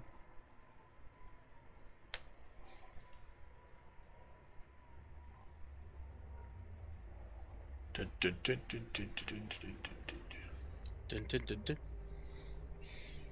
All right, I'm back. Welcome back.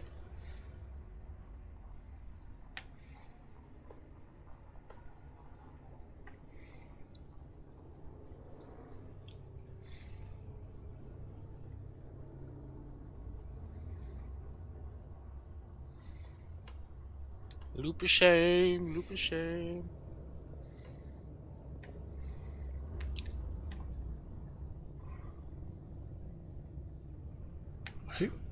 Who's that who's just appeared? That would be Bird Lips. Oh, his bird just appeared. Hey, bird.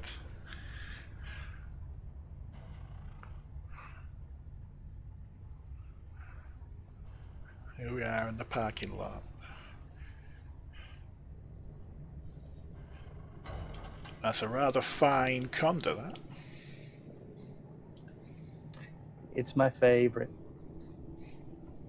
Have you done a body kit on that? No, sir. It's just wow, straight that's stock. Nice. I like that.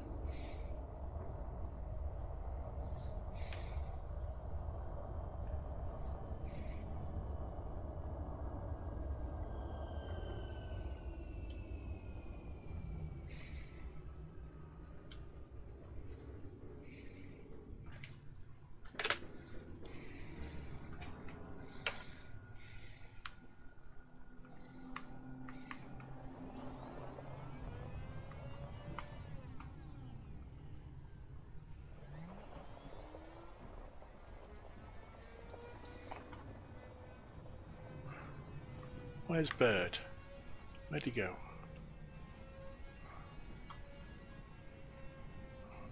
Oh, there he is. Okay. We need to wing up Bird. There we go.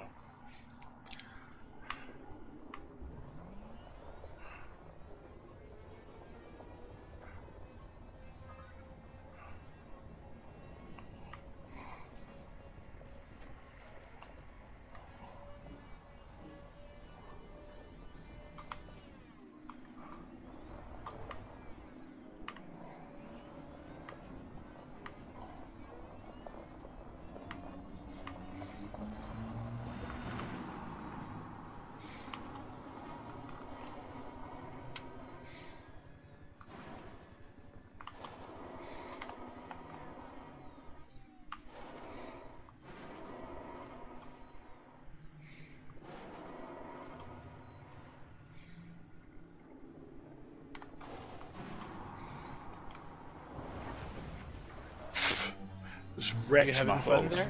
I just wrecked my hull completely.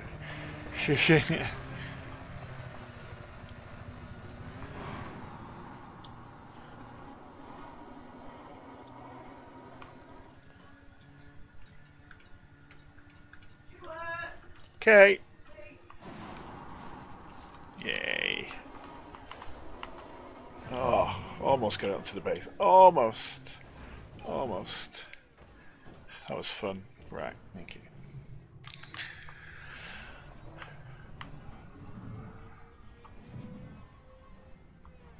Right, okay, so on that note, I'm going to end this live stream, but we'll continue to mess around here and drive around, and I'll take a little bit of a break. So if you've been watching, please like and subscribe. Thank you very much indeed. If you take a look into the description of this video, you will see some links. There's links to all the people who do all of the streaming in the Magpie Mafia. So there's a link to most of their YouTube channels there. If I've not got any, they need to let me know and I'll make sure I have them. So we got Symbols on there, we got Mordus, we got Swankies, we got Ricals, and we got Creed. If anybody else is streaming, does anybody else here stream? Anybody I haven't mentioned? No? No, I'll leave it to you. Okay, then that's alright, that's cool. Also, we got a few Discord links there. We got Discord to my Discord channel in case you want to get hold of me for any particular reason. Then we got Discord channel to the Magpie Mafia, which is the crazy motherfuckers you've been hearing talking to us right now. And that's where we're chatting from now. If you want to come and join us, you can do. Just head on over to the Magpie Mafia Discord channel, come and say hello. You're more than welcome. In addition, there is the Inara wing details. So we're on Inara. If you don't know what Inara is, it's a great little community site for anybody who plays Elite. With that, I hope that you've enjoyed watching and listening to the crazy, mad, capped out theories and speculation over what the Guardians are and what's coming in 3.0 for the Guardians. On that note, just remember, Commanders, no matter what comes out in the new 3.0 Beyond Chapter 1, they will never take the skies from us.